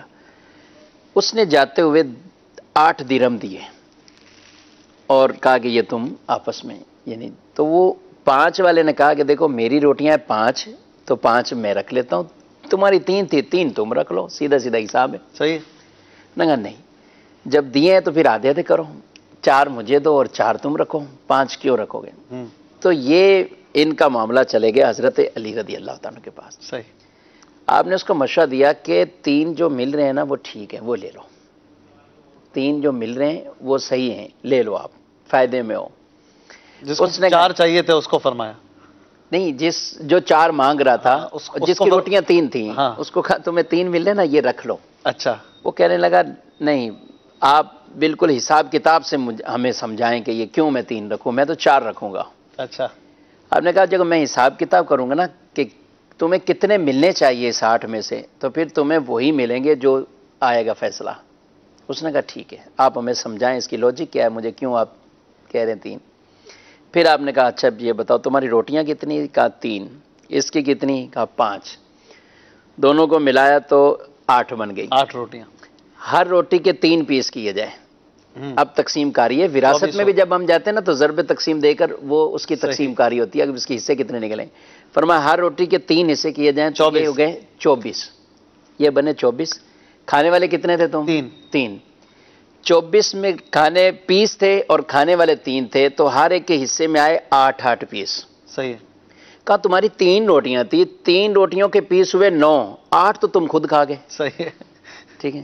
اور اس کی تھی 5 روٹیاں اور اس کے پیس بنے 15، تو 15 میں سے اس کا مطلب 8 تم نے اپنے کھائے اور اس نے 8 اپنے کھا لیے، تو اس کا مطلب اس کے 7 پیس بچے ہوئے تھے. صحیح ہے. اور تمہارا 1 پیس بچا ہوا تھا، تو یہ مل کے 8 پیس اس نے کھا لیے جو مہمان تھا. صحیح. اب اس نے اگر 8 درہم دیے تو 1 تم رکھو، 7 اس کو دے. 7 اس کو دے دو. میں تمہیں کہہ رہا تھا تمہارے 3 بنتے ہیں، تمہارا 1 بنتا ہے. 3 لے لو بہتر ہے. 3 لے لو بہتر ہے. بنتا تمہارا 1. اللہ اللہ اللہ اللہ، کیا بات ہے. یہ آپ کی کمال کی جو ذہانت ہے اور یہ عقل مندی، اس طرح کے کئی فیصلے مولا کائنات کے ملتے ہیں. یعنی تو حدیث ہے اقداکم علیشن، تم میں سب سے جو قضا میں سب سے بڑھ کر ہیں وہ حضرت علی ہیں. سبحان اللہ سبحان اللہ. اور یہ شان آپ کی خلافت کے زمانے میں مسلسل رہی، عدالت زبردست رہی اور فیصلے ایک سے بڑھ کر ایک آپ فرماتے رہے، اور پھر آپ سزائیں بھی دیتے، حدود بھی نافذ فرماتے تھے. اور ایک بڑا زبردست واقعہ ملتا ہے اسی ضمن میں. ایک حبشی غلام تھا جو آپ سے بڑی محبت کرتا تھا، اور ایک بار شامت اعمال سے اس نے چوری کر لی، تو مولا کائنات نے اس کا ہاتھ کٹوایا. آپ سے محبت بڑی کرتا تھا، لیکن جو اللہ کا حکم ہے، جو اسلام کا حکم ہے، وہ نافذ ہوا اس پر. راستے میں 2 صحابی مل گئے، 2 ہستیاں مل گئی، حضرت سلمان فارسی اور ابن القوا. بزرگ تھے دوسرے جو حضرت سلمان کے ساتھ. انہوں نے پوچھا کہ کیا ہوا تمہارے ہاتھ کے ساتھ؟ اس نے بتایا کہ امیر المومنین زوج بطول مولا کائنات مولا علی نے میرا ہاتھ کاٹ دیا. وہ حیران ہوئے کہ جس نے تمہارا ہاتھ کاٹا ہے تم پھر بھی اس کی شان اور ان کا نام اتنی عزت کے ساتھ لے رہے ہو. تو وہ غلام جو تھا، جس کا ہاتھ مولا کائنات نے کٹوایا تھا، کہنے لگا کہ اگرچہ انہوں نے میرا ہاتھ کاٹا ہے لیکن کیا ہوا، وہ بہت بڑے امیر ہیں، وہ اللہ کے ولی ہیں، وہ رسول اللہ کے داماد ہیں، اور وہ زوج بطول ہیں، اور انہوں نے جو بھی کیا حق کیا اور مجھے جہنم سے بچایا ہے. جہنم سے بچانے کے لیے اگر کیا ہے تو کیا غلط کیا. یہ بات تو ہو گئی. وہ دونوں حضرات گزر گئے، اور حضرت سلمان فارسی اور ابن القوا جب وہاں پہنچے مولا کائنات کے پاس، تو اس غلام کی بڑی تعریف کی اور کہا کہ ایک شخص جس پر آپ نے حد نافذ کی اس کا ہاتھ کٹوا دیا، لیکن پھر بھی وہ آپ سے بڑی محبت کرتا ہے، اور اس نے اس انداز میں آپ کا تذکرہ کیا۔ مولا کائنات کی دریا دلی، رحم دلی جوش میں آئی، آپ نے اس غلام کو بلوایا اور آپ نے اس کے کٹے ہوئے ہاتھ پر، اس کی کلائی پر اپنا رومال رکھ دیا اور کچھ پڑھا، اور اس کے بعد ایک آواز آئی کہ کپڑا ہٹاؤ۔ جب اس غلام نے کپڑا ہٹایا تو لوگوں نے دیکھا کہ وہی ہاتھ جو کٹا ہوا تھا مولا مشکل کشا نے یہاں رکھ دیا تھا اور اپنا رومال اوپر رکھ دیا تھا، کچھ پڑا تھا، کچھ دیر کے بعد وہ ایسا ہو گیا تھا جیسے کبھی ٹوٹا ہی نہ ہو، جیسے کبھی کٹا ہی نہ ہو۔ تو مولا مشکل کشا کرم اللہ وجہ الکریم حدود بھی نافذ فرما رہے ہیں، قضا بھی کر رہے ہیں، لیکن محبتوں کی نعمت بھی بانٹ رہے ہیں، دریا دلی بھی فرما رہے ہیں۔ اور دیکھیں جب کوئی آل رسول سے پیار کرتا ہے، محبت کرتا ہے ناظرین، تو پھر وہ لوگ بھی ضرور صلہ دیتے ہیں۔ ایک بار سنا مفتی صاحب، ایک بار سنا کہ اس نے پیارے انداز میں نام لیا، اس کو بلا کر شفقت فرما دی اور اس کا ہاتھ ہی گویا لوٹا دیا۔ تو یہ سخاوت، یہ معاملہ ان لوگوں کا ہے۔ اور اسی طرح سے آپ کی شجاعت بھی بڑی مشہور ہے، تو بہادری ہے، جیسے مفتی شفیق صاحب نے فرمایا کہ جنگ بدر میں 35 دشمن تو اکیلے مولا علی نے واصل بجہنم کیے تھے۔ اسی طرح خیبر سے مولا کائنات کو بہت زیادہ ایک نسبت حاصل ہے، آپ کو فاتح خیبر کہا جاتا ہے۔ اس واقعے کے بارے میں کچھ مختصراً بتائیں گے؟ مشہور واقعہ ہے کہ وہاں جب آپ لشکر پہنچا نبی کریم صلی اللہ تعالیٰ علیہ وسلم کا، تو کئی دن تک کوشش کی جاتی رہی کہ کسی طرح خیبر کے جو قلعے ہیں وہ فتح ہوں، لیکن وہ فتح نہیں ہو پا رہے تھے۔ تو ایک رات حضور علیہ الصلوۃ والسلام نے اعلان فرمایا کہ کل میں اس شخص کو جھنڈا دوں گا، علم دوں گا کہ جو اللہ سے، اس کے رسول سے محبت کرتا ہے اور اللہ اس کا رسول اس سے محبت کرتے ہیں۔ اللہ اللہ۔ جب صبح ہوئی تو بڑے بڑے صحابہ رضی اللہ تعالیٰ عنہم اس امید پر تھے کہ شاید ان کو دیا جائے گا، لیکن حضور علیہ الصلوۃ والسلام نے حضرت مولا کائنات مولا مشکل کشا رضی اللہ تعالیٰ عنہ کو یاد فرمایا کہ وہ کہاں ہیں، تو عرض کی گئی کہ ان کی آنکھوں میں تکلیف ہے۔ تو حضور علیہ الصلوۃ والسلام نے فرمایا کہ ان کو بلاؤ۔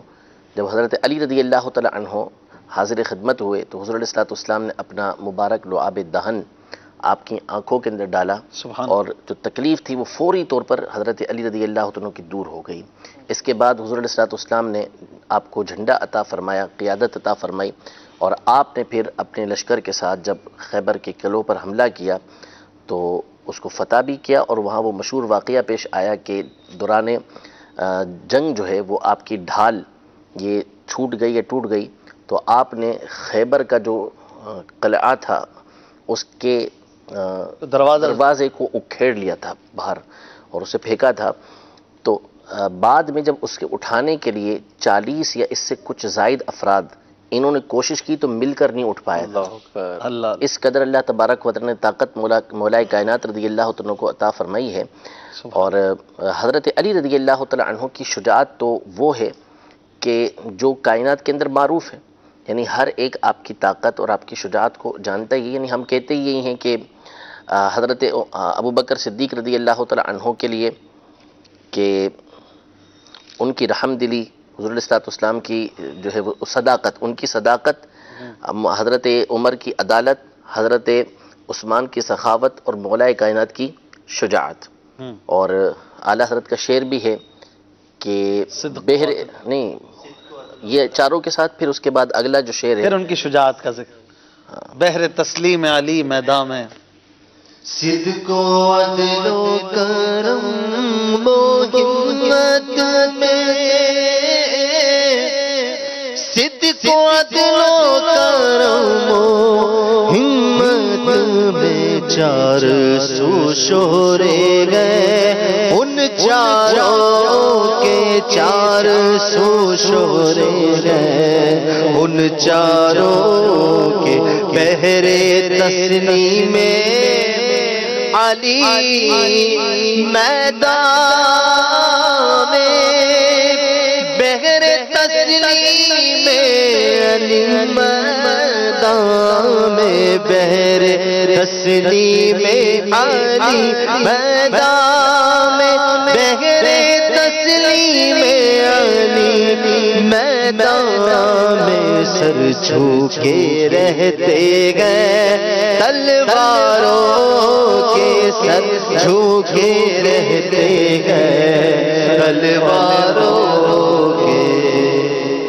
شجاعت جو ہے اس حوالے سے تو بڑی معروف، اور ایک جنگ کے دوران باقاعدہ آسمانوں سے یہ آواز، یعنی غیبی آواز یہ آ رہی تھی کہ لا فتح الا علی لا سیف الا ذوالفقار، اچھا، کہ اگر کوئی مرد ہے لڑنے والا ہے تو وہ علی ہی ہے، اور کوئی تلوار ہے تو وہ تلوار ان کی تلوار ذوالفقار ہے۔ سبحان اللہ۔ اچھا، ایک شجاعت میں آخر میں صرف دو باتیں اور اس حوالے سے مولا کائنات رضی اللہ عنہ کی عرض کرتا چلوں کہ ایک تو بہت سارا تذکرہ ہم کر رہے ہیں، تو مولا کائنات رضی اللہ عنہ کا ذکر کیا ہے وہ بھی میں حدیث پاک عرض کرتا ہوں، اور آپس میں جو ان کی محبت تھی، اور حضرت علی رضی اللہ تعالی عنہ کی شان کیا تھی کہ تقریباً 11 صحابہ کرام علیہم رضوان سے یہ حدیث پاک مروی ہے، اور علامہ جلال الدین سیوطی شافعی رحمۃ اللہ تعالی علیہ نے التعقبات میں اس کو حدیث متواتر قرار دیا ہے کہ حضور علیہ الصلوۃ والسلام نے یہ ارشاد فرمایا کہ النظر الی وجہ علی عبادت، کہ حضرت علی کے چہرے کی طرف نظر کرنا بھی عبادت ہے۔ سبحان اللہ۔ تو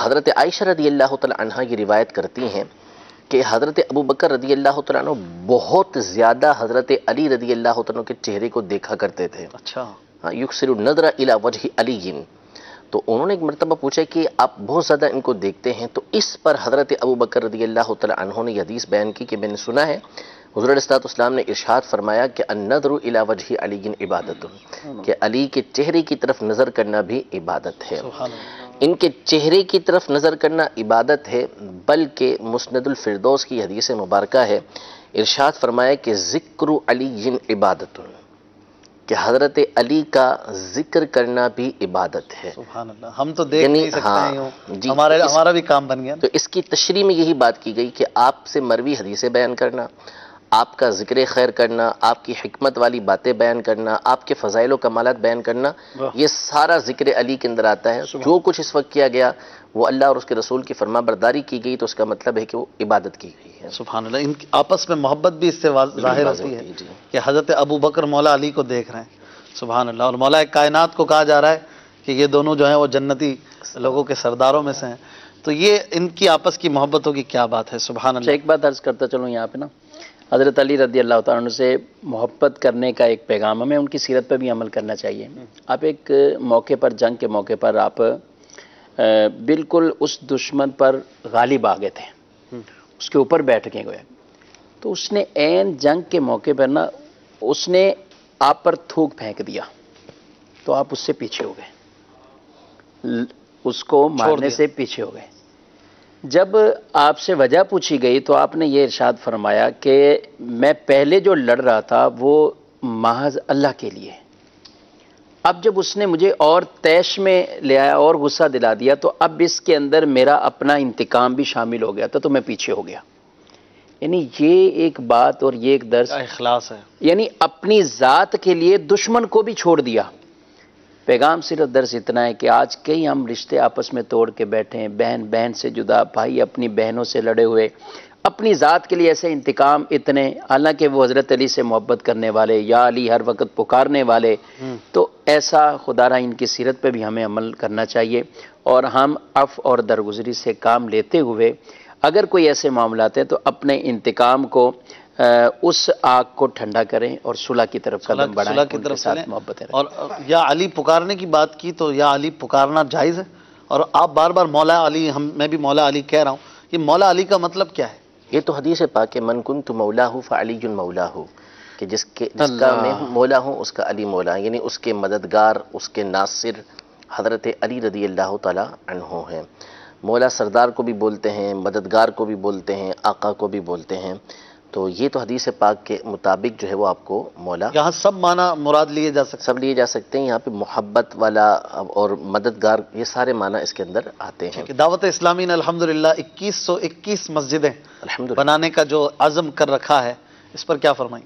بالکل، یعنی ہماری تو محبتیں وہ ہیں کہ ہر ایک اس بات کی گواہی دیتا ہے کہ ہم تو حضرت علی رضی اللہ تعالی عنہ سے جو محبت، ان کی آل سے محبت، یعنی ہمارے یہاں تو جو طریقہ کار ہے وہ یہی ہے کہ ہم سادات کو باپو ہی بولتے ہیں، باپو شریف۔ ان کی جو خواتین ہیں ان کو جو ہے وہ ماں بولا جاتا ہے، ہمارے یہاں پر آپا بولا جاتا ہے، ایسے عام لقب تو لیے ہی نہیں جاتے، عام عورتوں کی طرح ہاں اس طرح نہیں بات کی جاتی۔ اور ہماری محبتیں تو ایسی ہیں کہ میں تو ایک دفعہ بول چکا ہوں کہ ہمیں اس پر کسی سے سند لینے کی ضرورت نہیں ہے. بعض لوگ کہتے ہیں نا کہ یہ وہ فلاں ڈھیم کے دلیل دینا، ہمیں کوئی ضرورت ہی نہیں ہے.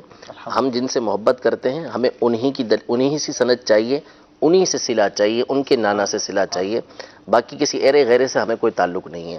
تو حضرت علی رضی اللہ تعالیٰ عنہ اور امیر علیہ سنت نے تو ارشاد فرمایا کہ میرے جسم کا ٹکڑا ٹکڑا کر دیا جائے، بوٹی بوٹی کر دی جائے، تو خون کے ہر قطرے سے آواز آئے گی یا علی یا علی یا علی یا علی. سبحان اللہ، کیا بات ہے مفتی صاحب، کیا بات. 2121 مسجدیں بنانی ہیں انشاءاللہ. انشاءاللہ عزیز. الحمدللہ دعوت اسلامی آپ کے سامنے ہے. کس انداز سے فیضان صحابہ و اہل بیت پر مدنی پھول مل رہے ہیں. مدنی چینل دنیا بھر میں محبت کی شمع روشن کر رہا ہے، اور آپ کے سامنے ہے مولا کائنات کا فیضان دعوت اسلامی پر کیسا برس رہا ہے کہ آج دعوت اسلامی کا مدنی پیغام دنیا کے 200 سے زائد ممالک میں پہنچ چکا ہے، اور یہ دعوت اسلامی ترقی پر ترقی کر رہی ہے. سلسلہ ہمارا اب اختتام کی طرف لا رہے ہیں. ہمارے ساتھ دانش بھائی موجود ہیں، انشاءاللہ ایک دو شعر ناز شریف کے پیش کریں گے، پھر ہم منقبت اہل بیت سن کر سلسلے کو اختتام کی طرف لے جائیں گے. مفتی احسان صاحب میرے خیال سے چلیں گے. اب آپ کا بہت شکریہ.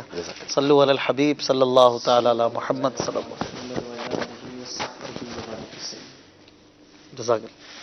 خاک مدینہ ہوتی میں خاک سار ہوتا، خاک مدینہ ہوتی میں خاک سار ہوتا، ہوتی رہے مدینہ میرا غبار ہوتا.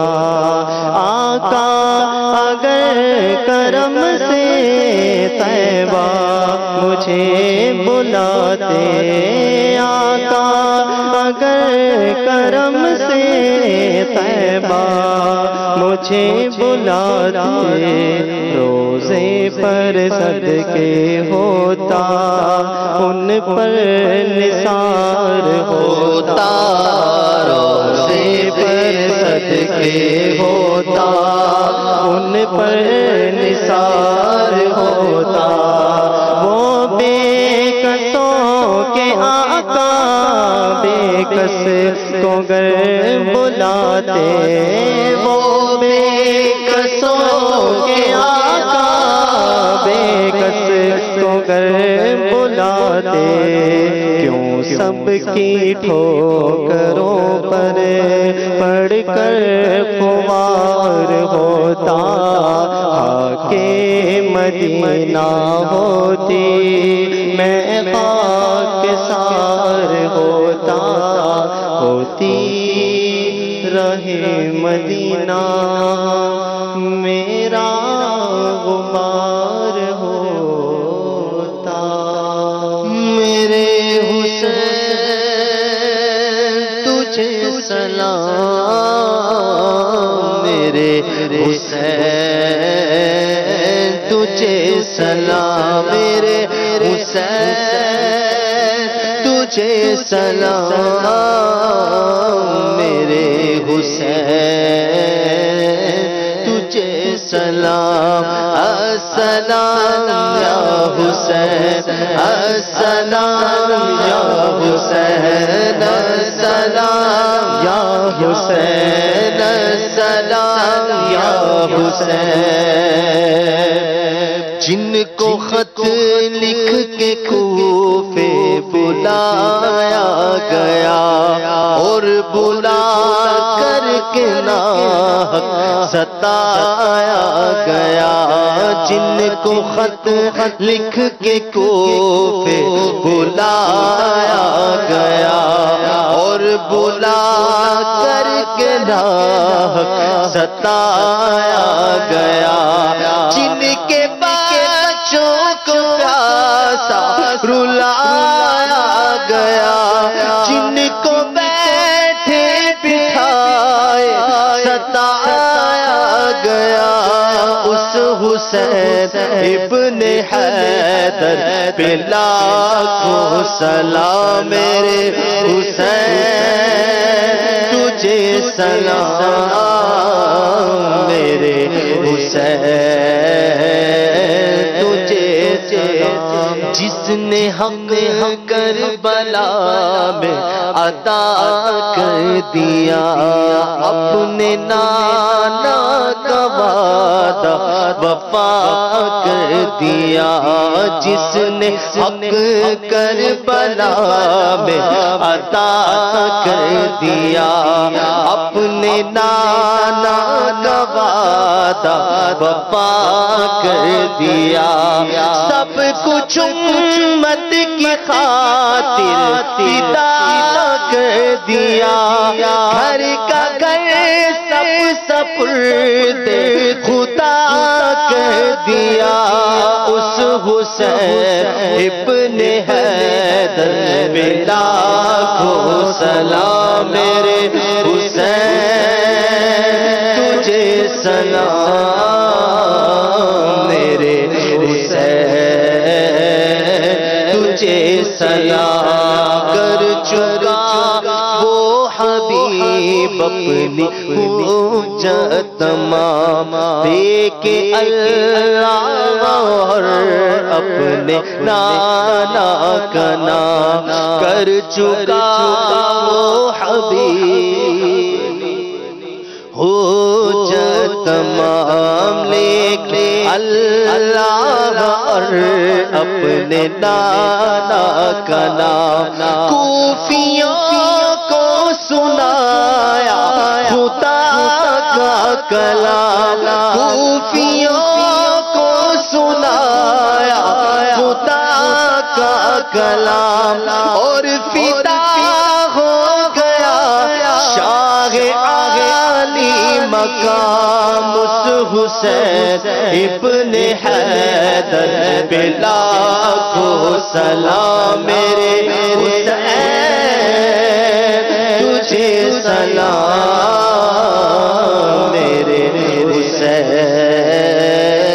تجھے سلام، سلام یا حسین، السلام یا حسین، السلام یا حسین۔ سبحان اللہ۔ مدنی چینل کے ناظرین، حضرت مولا کائنات مولا علی کرم اللہ وجہ الکریم کی مبارک شان کے حوالے سے کچھ مدنی پھول آج ہم نے سننے کی سعادت پائی۔ آپ کی وفات، آپ کی شہادت 21 رمضان المبارک کو ہوئی، اور ہر سال عاشقان رسول آپ کا دن مناتے ہیں۔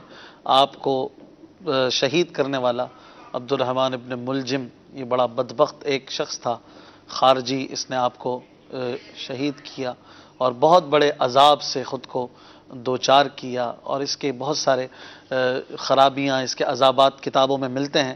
اگر مولا کائنات مولا علی کرم اللہ وجہ الکریم کے فضائل مختصراً آپ پڑھنا چاہتے ہیں، شیخ طریقت امیر اہل سنت دامت برکاتہم العالیہ کا ایک بکلیٹ، ایک رسالہ آپ حاصل کر لیجئے، جس کا نام ہے کرامات شیر خدا، یا دعوت اسلامی کی ویب سائٹ dawatIslami.net سے اس کو ڈاؤن لوڈ کر لیجئے۔ کرامات شیر خدا آپ لکھیں گے سرچ باکس میں، آپ کو انشاءاللہ مل جائے گا۔ آپ بہت ساری باتیں آج کے سلسلے میں جو بیان ہوئی، اس کے علاوہ بھی اس حوالے سے جان سکیں گے۔ کل آپ سے ہوگی پھر ملاقات مدنی مذاکرے کے بعد۔ کل ہمارا ٹاپک ہوگا انشاءاللہ عشرہ مبشرہ کے حوالے سے، وہ مزید صحابہ جنہیں جنت کی بشارتیں دی گئی وہ کون تھے، اور پھر جملہ صحابہ اکرام کی کیا فضیلتیں ہیں، انشاءاللہ یہ بھی سنیں گے۔ اور پھر آگے جیسے جیسے دن بڑھیں گے، اہل بیت اطہار اور صحابہ علیہم رضوان کے فضائل اور آپ کی سیرتوں کو ہم اس سلسلے میں سننے کی سعادت حاصل کریں گے۔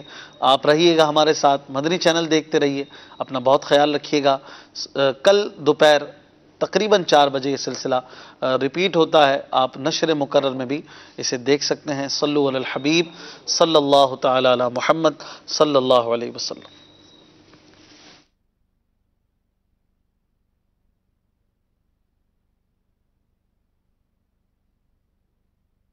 باغ جنت کے ہیں بہرے، مدحہ خانے اہل بیت، باغ جنت کے ہیں بہرے،